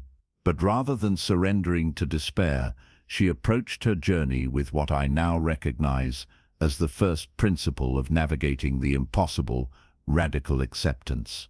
Radical acceptance doesn't mean resignation or approval of difficult circumstances. It means acknowledging reality exactly as it is, without denial, minimization, or excessive emotional reaction. Elena accepted her situation without allowing it to define her future. This acceptance freed her mental and emotional resources to focus on solutions rather than dwelling on how unfair her circumstances were. The second principle Elena embodied was incremental courage. We often think courage means making dramatic leaps into the unknown, but on impossible journeys, courage means taking the next right step when that step itself seems frightening. For Elena, incremental courage meant enrolling in night classes while working 2 part-time jobs. It meant asking for help despite her pride. It meant showing up day after day despite exhaustion. 5 years later, Elena had not only stabilized her family's situation, but had built a new career with greater security and fulfillment than her previous position. What had seemed impossible became her new reality through the persistent application of these principles. The third principle of navigating impossible journeys is what I call possibility mapping. This isn't traditional goal setting, it's about expanding your vision of what's possible through deliberate exposure to new paradigms and possibilities.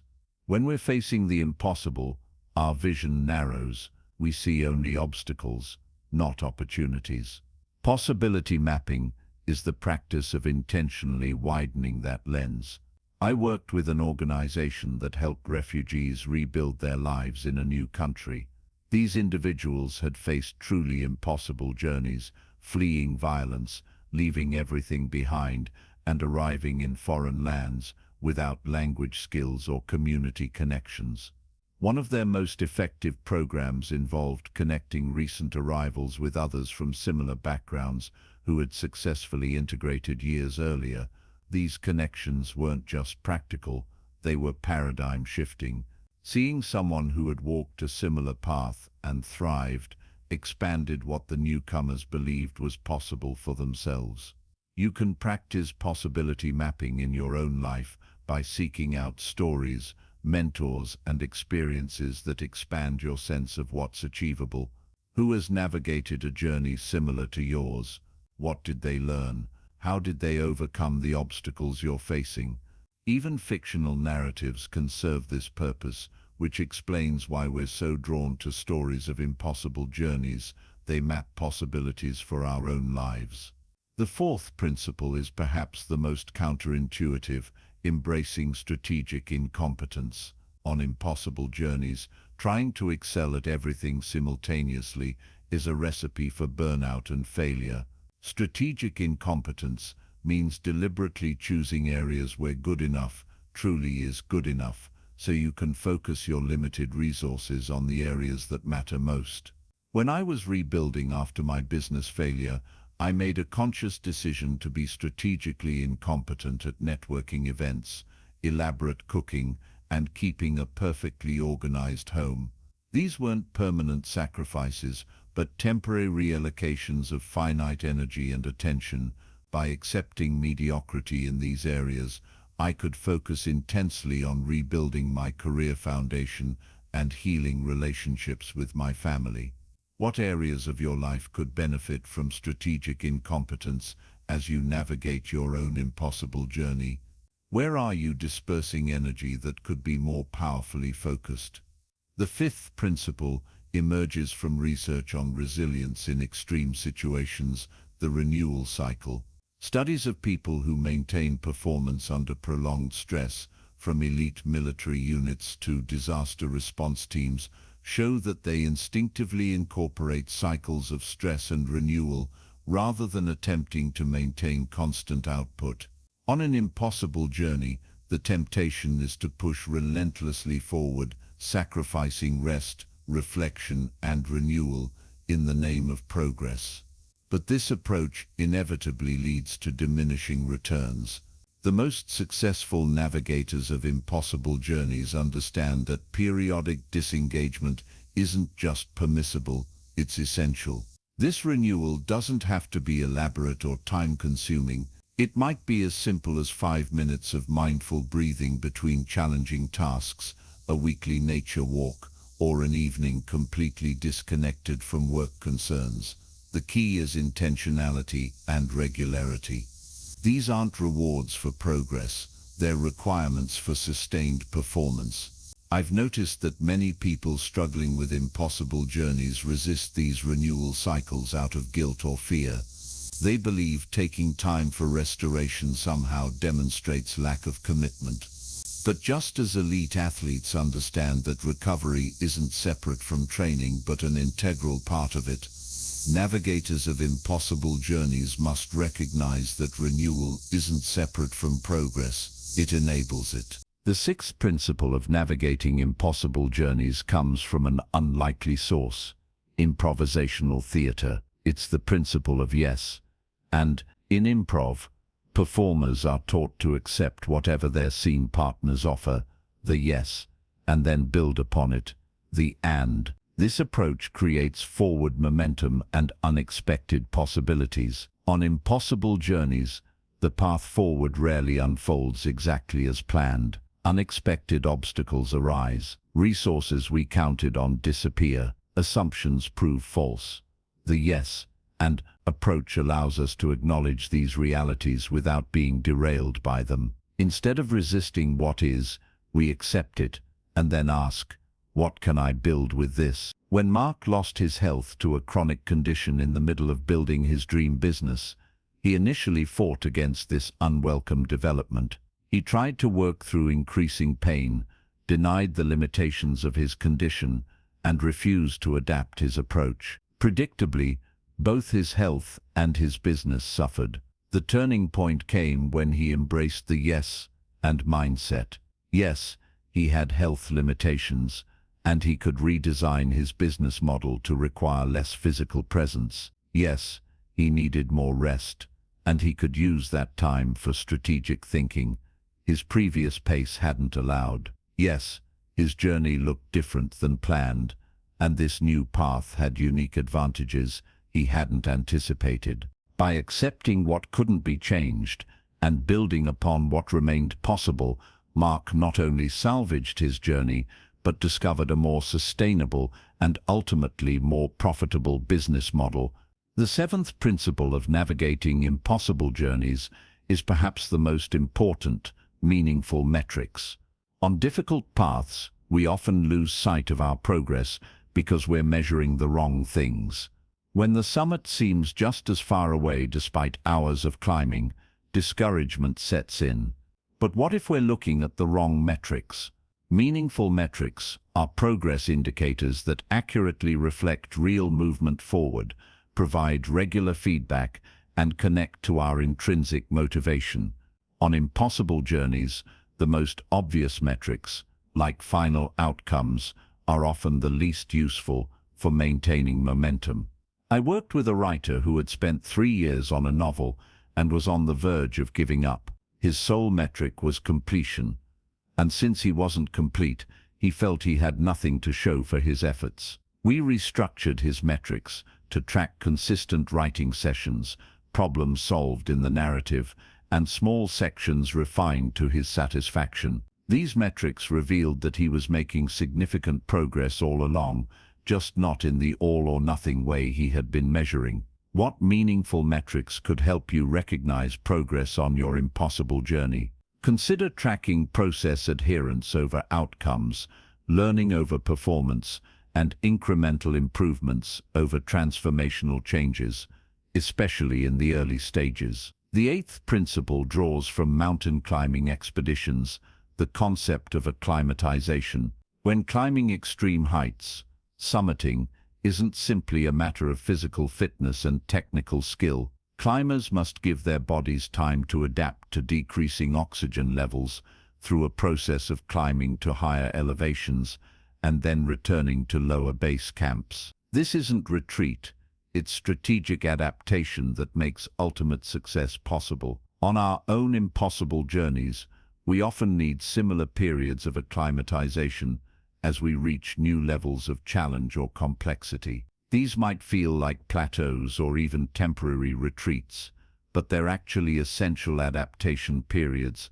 that prepare us for the next advance. I experienced this while learning a complex new professional skill in mid-career. After initial progress, I hit what felt like an impenetrable barrier. My instinct was to push harder, but a mentor advised me to instead practice what I'd already learned more thoroughly before attempting to advance further. This acclimatization period, though it felt like stagnation at the time, ultimately allowed me to integrate what I'd learned and prepared me to master the more advanced concepts when I returned to them. Where might you need acclimatization on your journey? What skills or capacities need to be fully integrated before you can successfully move to the next level? The ninth principle of navigating impossible journeys comes from an unexpected source, complex adaptive systems theory. It's the concept of emergent strategy. In complex, unpredictable environments,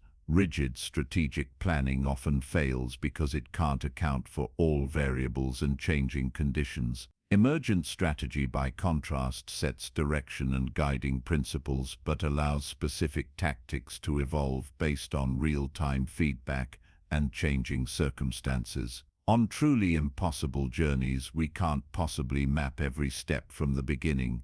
The territory is too unknown, the variables too numerous. Emergent strategy gives us a framework for navigation without requiring impossible foreknowledge. I saw this principle in action with a community rebuilding after a natural disaster.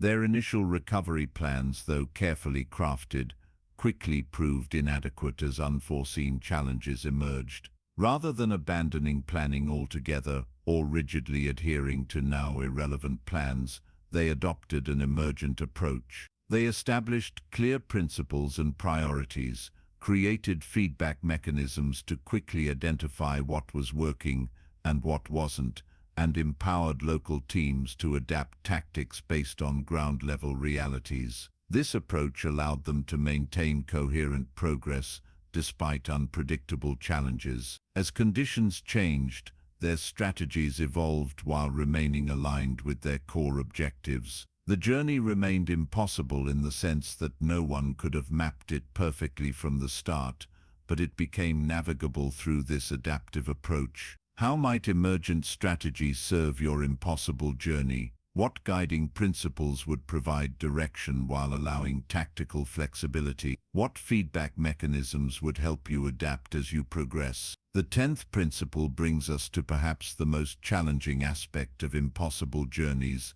the navigation of meaning through suffering.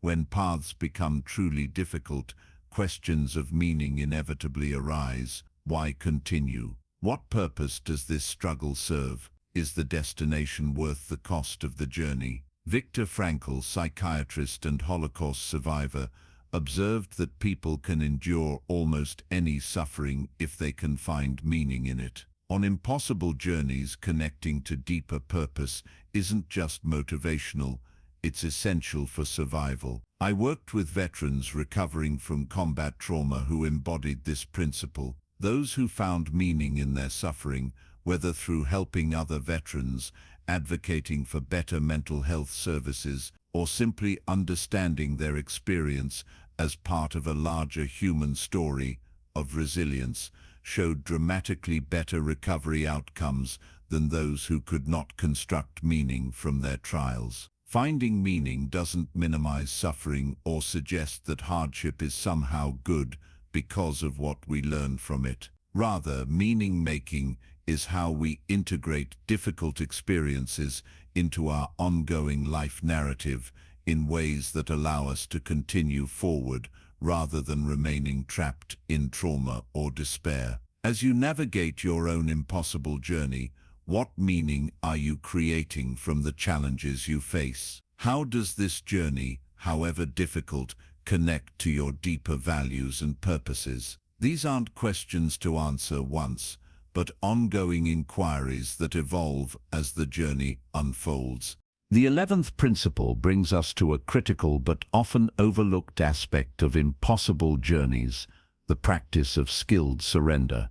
This isn't about giving up on ultimate objectives, but about recognizing when particular approaches, expectations, or time frames need to be released in service of the larger journey. In military special operations, there's a concept called strategic withdrawal, a deliberate decision to disengage from a particular engagement to preserve capability for the broader mission. It's not defeat, it's prudent resource management. Skilled surrender works similarly on impossible journeys. I witnessed this principle embodied by an entrepreneur whose first product launch was failing despite enormous effort and investment. Rather than continuing to pour resources into a strategy that wasn't working, she practiced skilled surrender. She acknowledged the failure, extracted valuable lessons, and pivoted to a related but distinctly different approach that ultimately succeeded. Had she refused to surrender her initial vision and approach, she would have exhausted her resources without reaching her broader goal. Where might skilled surrender serve your impossible journey? What aspects of your current approach might need to be released, not because you're giving up, but because you're committed to the ultimate objective? The 12th principle completes our framework: community carrying capacity. No one navigates impossible journeys alone, though the myth of the solo hero is deeply embedded in our cultural narratives. The reality is that impossible journeys require community, people who believe in us when our own belief falters, who offer skills we lack, who provide perspective when our vision narrows under stress. I call this community carrying capacity because it explicitly acknowledges that communities, not just individuals, accomplish impossible things. When the journey becomes too difficult for one person to carry alone, community carrying capacity makes continued progress possible. I've watched support groups for parents of children with serious medical conditions demonstrate this principle. When one parent reaches the limit of their emotional or practical resources, others temporarily carry more of the weight. This distribution of burden isn't charity, it's reciprocal. Everyone gives and receives according to capacity and need at different points in the journey. As you navigate your own impossible journey, how are you building and accessing community carrying capacity? Who shares your commitment to the destination, even if they're not making the identical journey?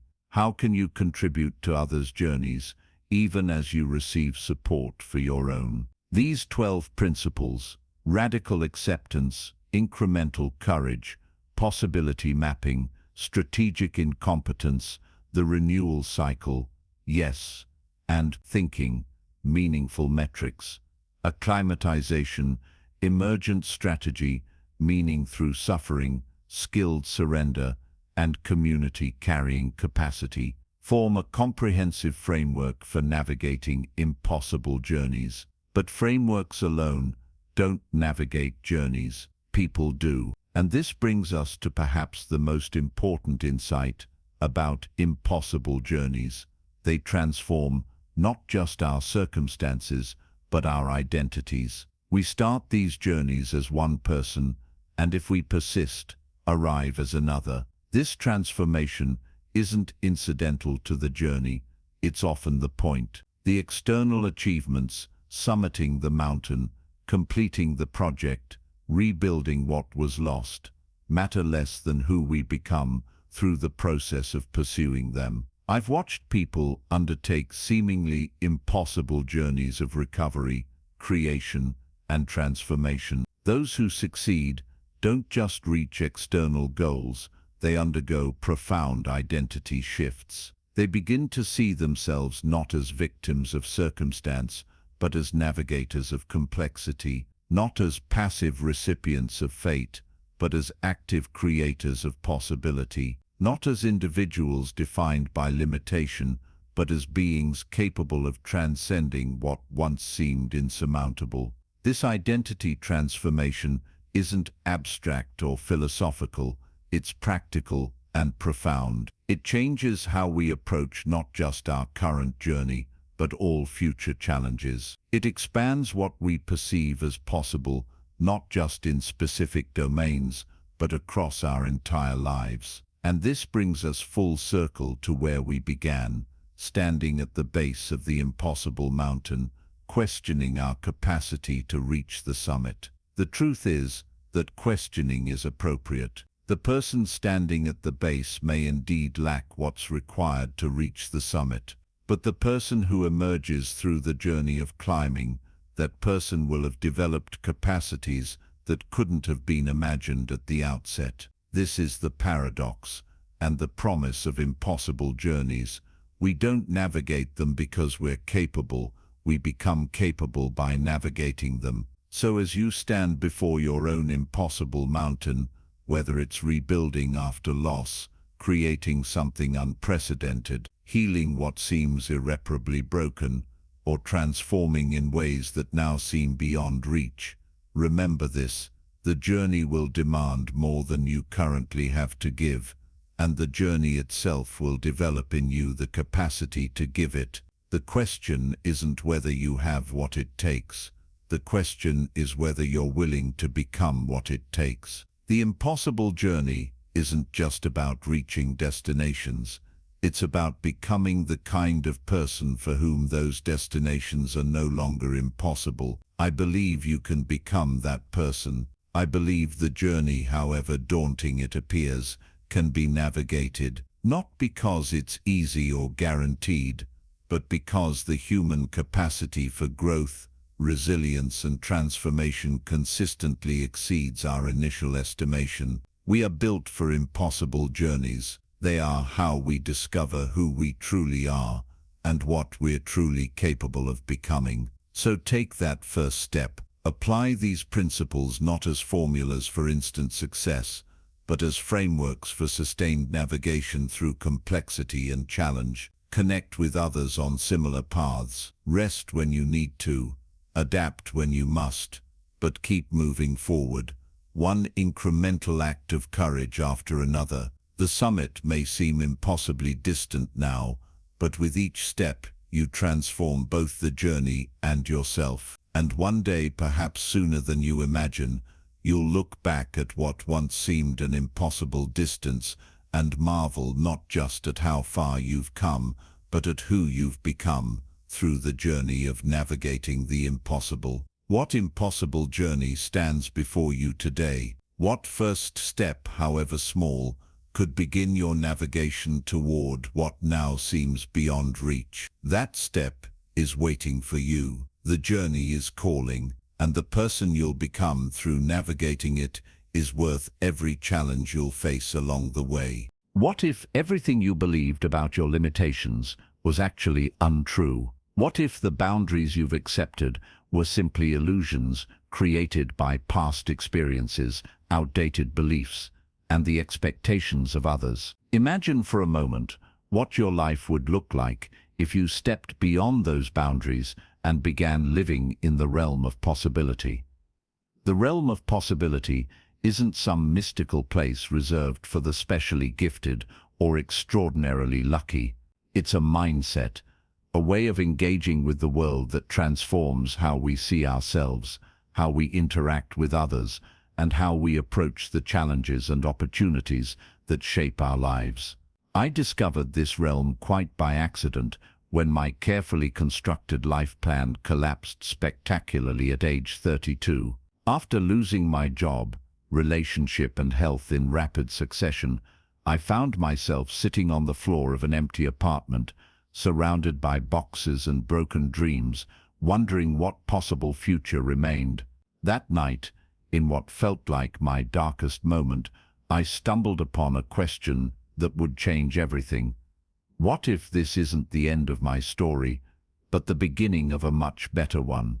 This simple shift, from seeing myself as a victim of circumstance to a protagonist at the start of a new chapter, opened the first door into what I now recognize as the realm of possibility. It wasn't about denial or toxic positivity. It was about recognizing that even in our most constrained moments, alternative futures exist if we're willing to imagine them. The realm of possibility operates on principles that often contradict conventional wisdom. The first is what I call reality elasticity, the understanding that what we perceive as fixed reality is far more malleable than we've been taught to believe. This doesn't mean denying facts or evidence, but recognizing that the meaning we assign to those facts significantly influences what becomes possible next. Consider Maria, a woman I worked with who had been diagnosed with a chronic health condition. Initially, she interpreted this diagnosis as a life sentence of limitation. "This is my reality now," she told me in our first session, her voice heavy with resignation. But as we explored alternative ways of relating to her diagnosis, she began to see that while the medical facts remained unchanged, her relationship to those facts could transform dramatically. What if this condition isn't the end of my active life, but an invitation to discover new ways of being active? She asked during a breakthrough moment. This question didn't change her medical reality, but it stretched the perceived elasticity of that reality, creating space for possibilities that her initial interpretation had foreclosed.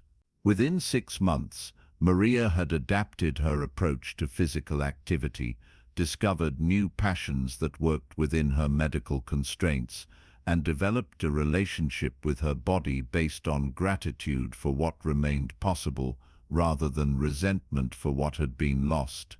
Her circumstances hadn't changed, but her capacity to find possibility within those circumstances had expanded exponentially.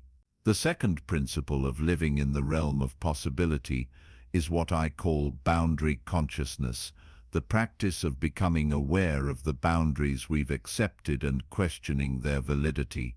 Some boundaries are legitimate and necessary, laws of physics, ethical constraints, true physical limitations, but many others are artificial, inherited, or self-imposed without conscious examination. I worked with an organization whose leadership was convinced they couldn't attract top talent because of their location in a small Midwestern town. This belief had become an unquestioned boundary, limiting their recruitment efforts and becoming a self-fulfilling prophecy. When we examined this boundary more closely, asking, "Is this actually true? What evidence supports or contradicts this belief?" they discovered that their assumption was based more on insecurity than reality. By questioning this boundary, they opened themselves to new possibilities, remote work arrangements, relocation packages, and highlighting unique quality of life advantages their location offered. Within a year, they had assembled a team that rivaled competitors in major metropolitan areas. The talent barrier hadn't been their location, it had been their belief about their location. What boundaries have you accepted without question? What limitations have you treated as immutable facts that might actually be malleable assumptions? Simply bringing awareness to these boundaries begins to loosen their grip. The third principle of possibility living involves what psychologists call prospective thinking, our ability to mentally simulate future scenarios. Research shows that most people use this remarkable cognitive capacity primarily to anticipate potential problems. We rehearse worst-case scenarios, prepare for what might go wrong, and generally use prospective thinking as a form of threat detection. This threat-focused approach made perfect evolutionary sense. Our ancestors who excelled at anticipating dangers were more likely to survive. But in modern life, this bias toward negative prospection severely limits our ability to recognize and create possibilities. Living in the realm of possibility requires balancing threat-based prospection with opportunity-based prospection, the deliberate practice of envisioning positive futures in specific, detailed ways. This isn't generic positive thinking. It's the disciplined use of our prospective imagination to create mental pathways toward desired outcomes. When Thomas Edison was working to invent the electric light bulb, he reportedly conducted over 10,000 experiments before finding a viable approach. A journalist asked him, "How did it feel to fail 10,000 times?" Edison replied, "I didn't fail 10,000 times. The light bulb was an invention with 10,000 steps." This represents extraordinary opportunity-based prospection, the ability to see each setback not as a failure, but as a step in an unfolding process leading toward possibility. You can develop this capacity by deliberately practicing what psychologists call mental contrasting, vividly imagining positive future outcomes while also acknowledging obstacles, then mentally rehearsing how you'll navigate those obstacles. This balanced approach is more effective than either pure positive thinking or problem-focused thinking alone. The fourth principle of possibility living is connection intelligence. The recognition that possibilities expand exponentially through meaningful human connection. Our cultural mythology often celebrates the solo genius or lone wolf entrepreneur, but the reality is that breakthrough possibilities almost always emerge through collaboration, conversation, and community. I worked with a tech entrepreneur who had spent 2 years trying to solve a crucial technical problem alone. His breakthrough finally came not through solitary persistence, but through a conversation with someone in an entirely different field who offered a perspective he would never have considered. This cross-pollination of ideas created a possibility space that didn't exist in isolation. Connection intelligence isn't just about problem solving, it's about identity expansion. When we engage deeply with diverse others, our sense of who we are and what's possible for us expands. We see facets of ourselves reflected in others that we might never recognize alone. As the philosopher Martin Buber observed, all real living is meeting. How intentionally are you cultivating connections that expand your possibility space? Who in your life helps you see beyond your self-imposed limitations? Whose perspective challenges your assumptions in ways that create new openings? The fifth principle takes us into territory that might initially seem counterintuitive: constraint utilization. While living in the realm of possibility is about expanding what's possible, this expansion paradoxically happens most powerfully within thoughtfully chosen constraints. Think about music. A piano has just 88 keys, a significant constraint compared to all possible sounds. Yet this constraint doesn't limit musical possibility.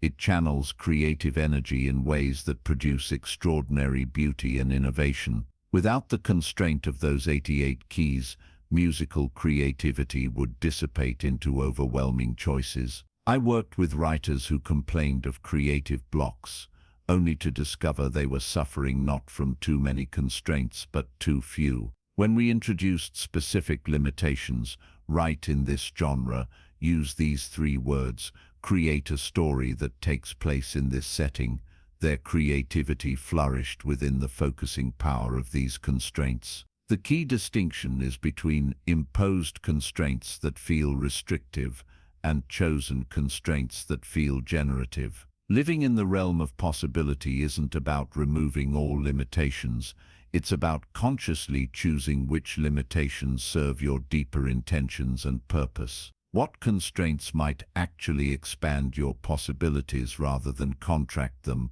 How might deliberate limitation focus your energy in ways that create breakthrough rather than restriction?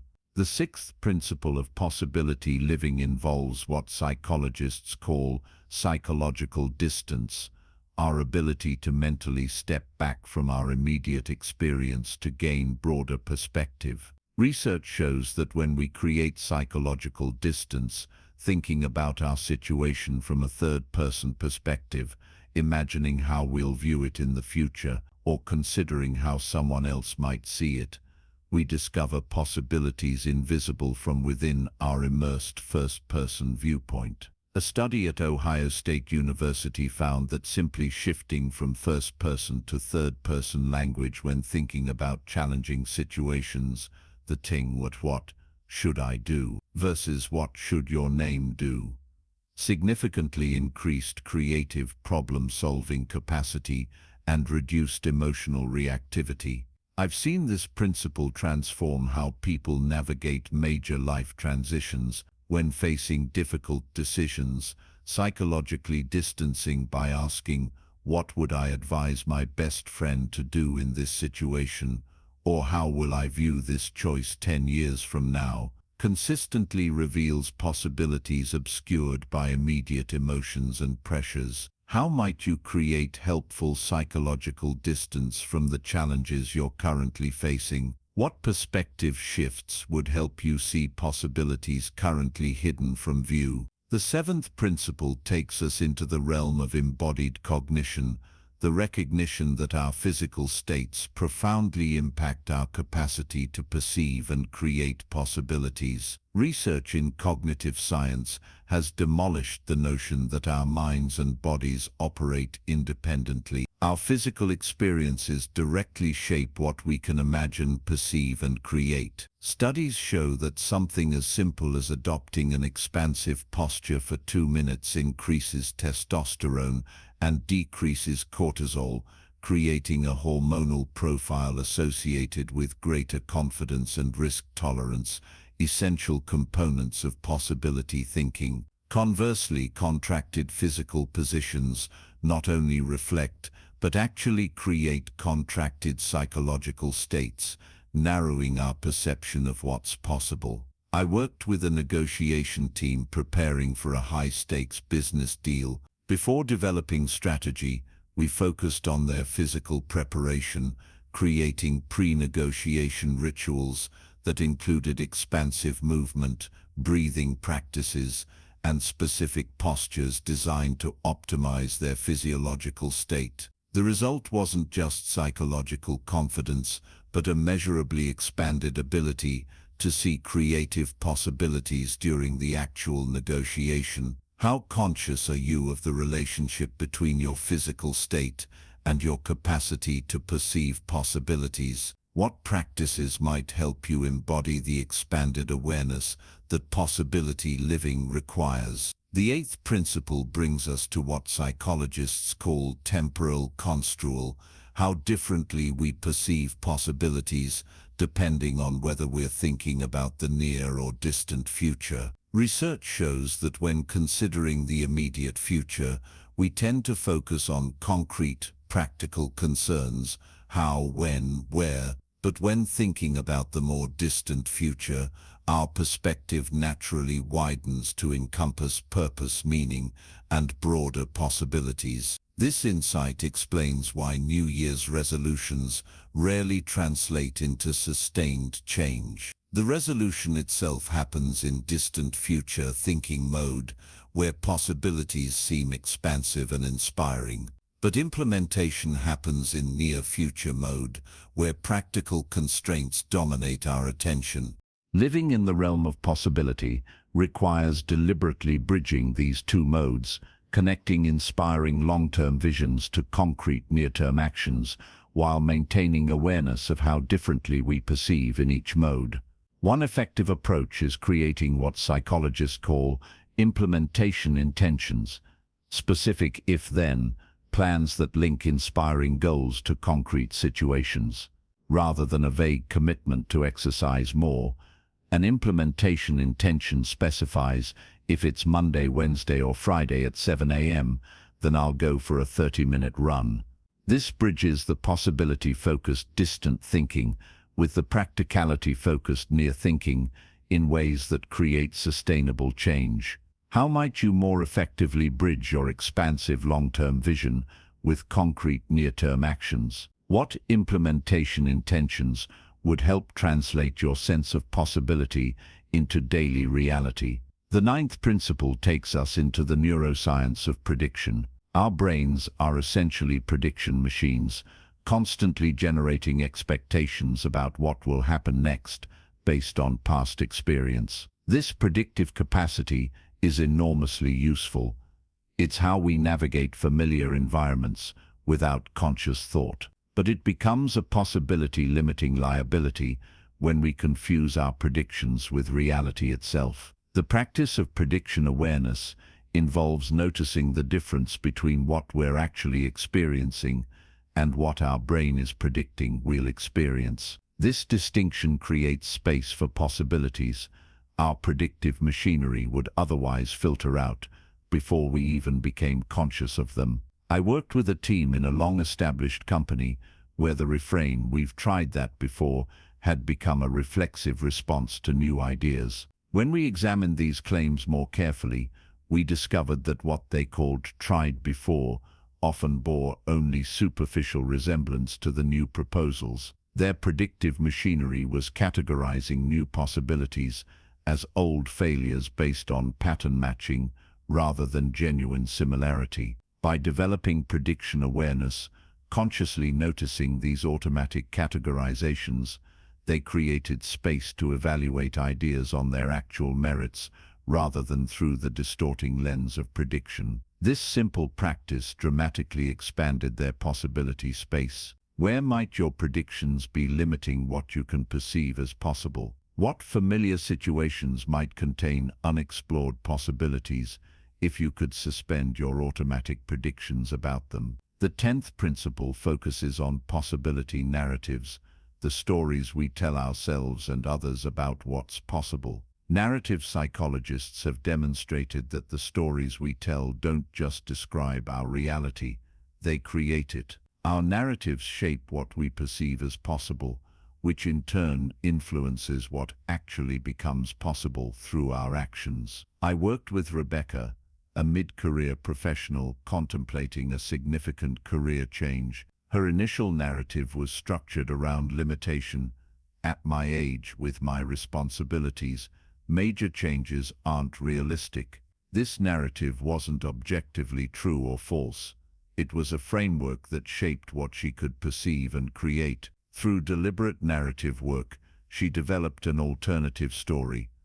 My accumulated experience and wisdom make this the perfect time to evolve my career in alignment with what matters most to me. This new narrative didn't deny real constraints but reframed them as part of a larger story of possibility rather than limitation. Within this expanded narrative, options that had been invisible began to appear. Possibilities that had seemed impractical became worthy of exploration.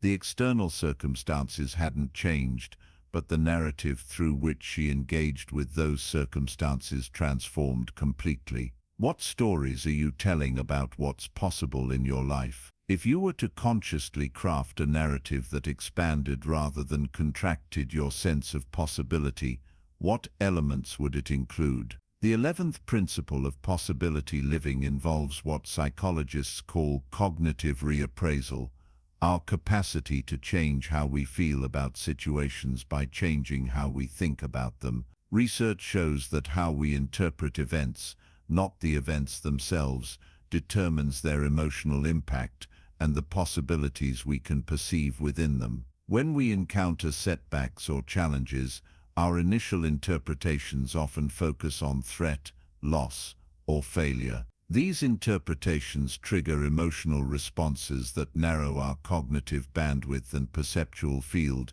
exactly when we most need expanded awareness of possibilities. Cognitive reappraisal isn't about forced positive thinking or denying difficulties. It's about recognizing that multiple valid interpretations exist for most situations and consciously choosing interpretations that create emotional states conducive to possibility perception. I worked with an entrepreneur whose first major product launch had failed dramatically. His initial interpretation focused exclusively on failure.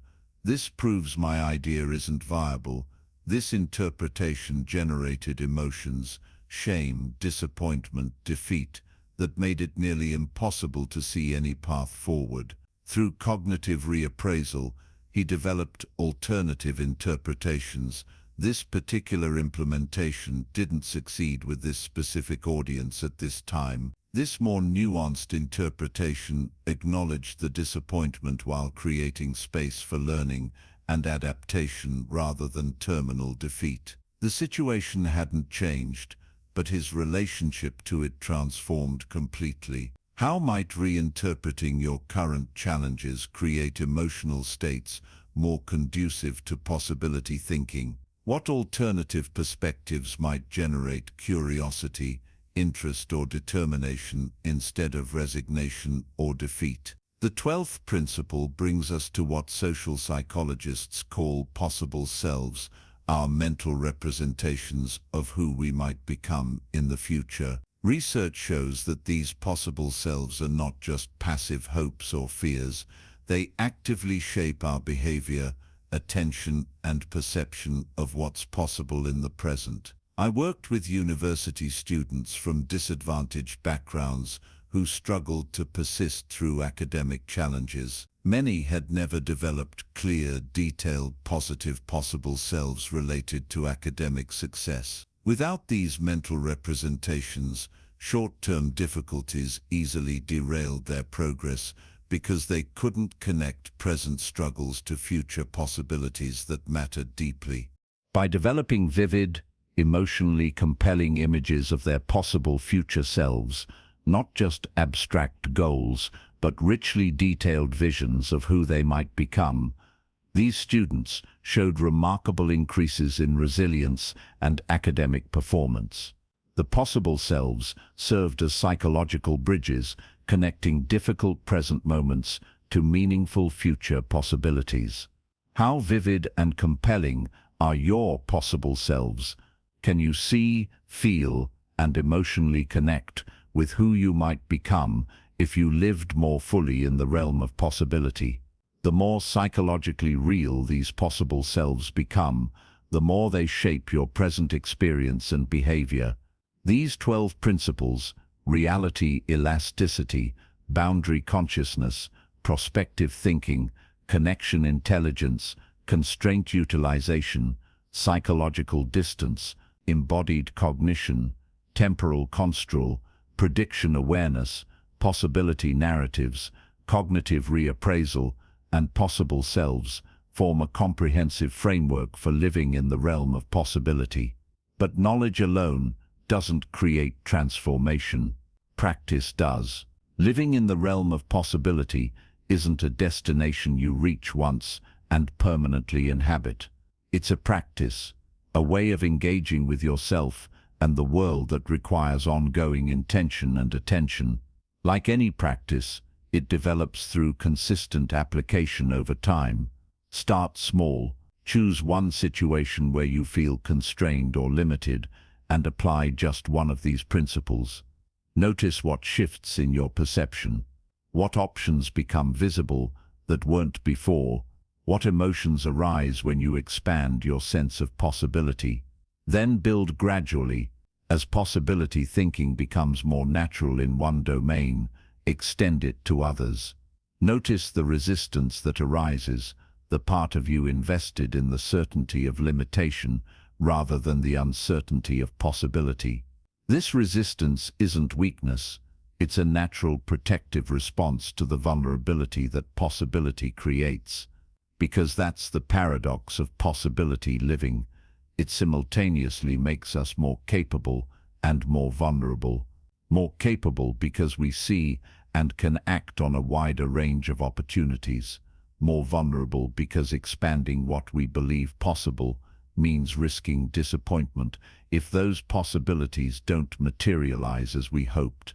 This vulnerability explains why many people unconsciously prefer the certainty of limitation to the uncertainty of possibility. If I never try, I never fail. If I never hope, I never face disappointment. If I never imagine alternative futures, I'm never confronted with the gap between what might be and what is. But while living in the realm of limitation may feel safer, it exacts a terrible cost.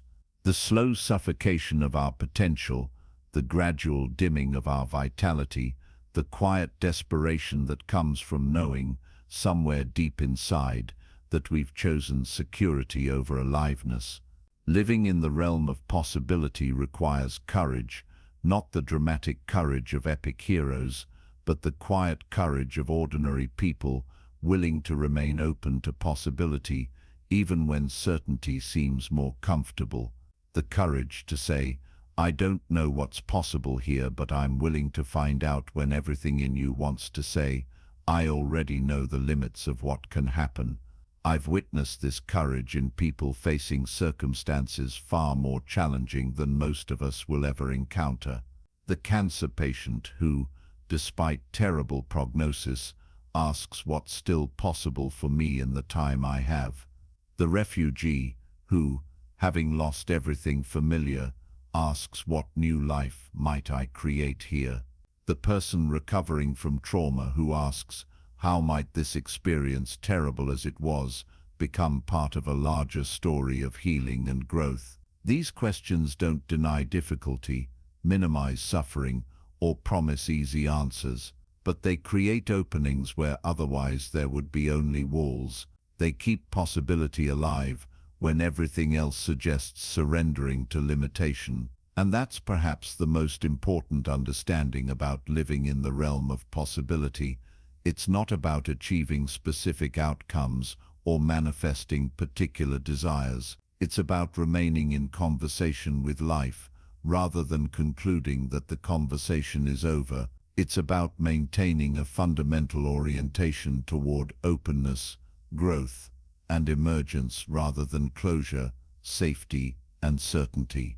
Because the truth is, we never know with absolute certainty what's possible, not for ourselves, not for others, not for the world. Our perception is too limited, our knowledge too partial, our imagination too constrained by what has been to fully envision what might be. This fundamental uncertainty can feel threatening. We're meaning-making creatures who crave resolution, closure, and certainty. But what if we could befriend uncertainty instead of fearing it? What if uncertainty isn't our enemy, but the very condition that makes authentic possibility available to us? Living in the realm of possibility means making peace with the unresolved, the ambiguous, the unknown. It means recognizing that our maps of what's possible are always incomplete, always being revised by experience. Not knowing exactly what's possible becomes not a threat, but an invitation, an opening into which new possibilities can emerge. I invite you to consider where in your life you might benefit from expanding your sense of what's possible. Where have you concluded that change isn't possible, that options are limited, that certain pathways are closed to you? What might happen if you held those conclusions more lightly, as working hypotheses rather than established facts? The invitation isn't to abandon discernment or practical wisdom. We still need to make choices, set priorities, and recognize real constraints. But we can do so while maintaining a background awareness that our perception of what's possible is always partial, always evolving, always subject to revision in light of new experiences, relationships, and insights. Because ultimately what's possible for us isn't determined primarily by external circumstances, but by the quality of awareness we bring to those circumstances. The realm of possibility isn't a place we go, but a way of seeing, a quality of attention that transforms how we experience ourselves and our world. So I ask you again, what if everything you believed about your limitations was actually untrue? What if the boundaries you've accepted were simply illusions created by past experiences, outdated beliefs, and the expectations of others? What new worlds might open if you began living in the realm of possibility? The answer won't come as certainty, but as invitation, not a conclusion, but a beginning, not a destination, but a journey, not a final answer, but an opening question that might guide the rest of your life. What becomes possible when I live as though anything is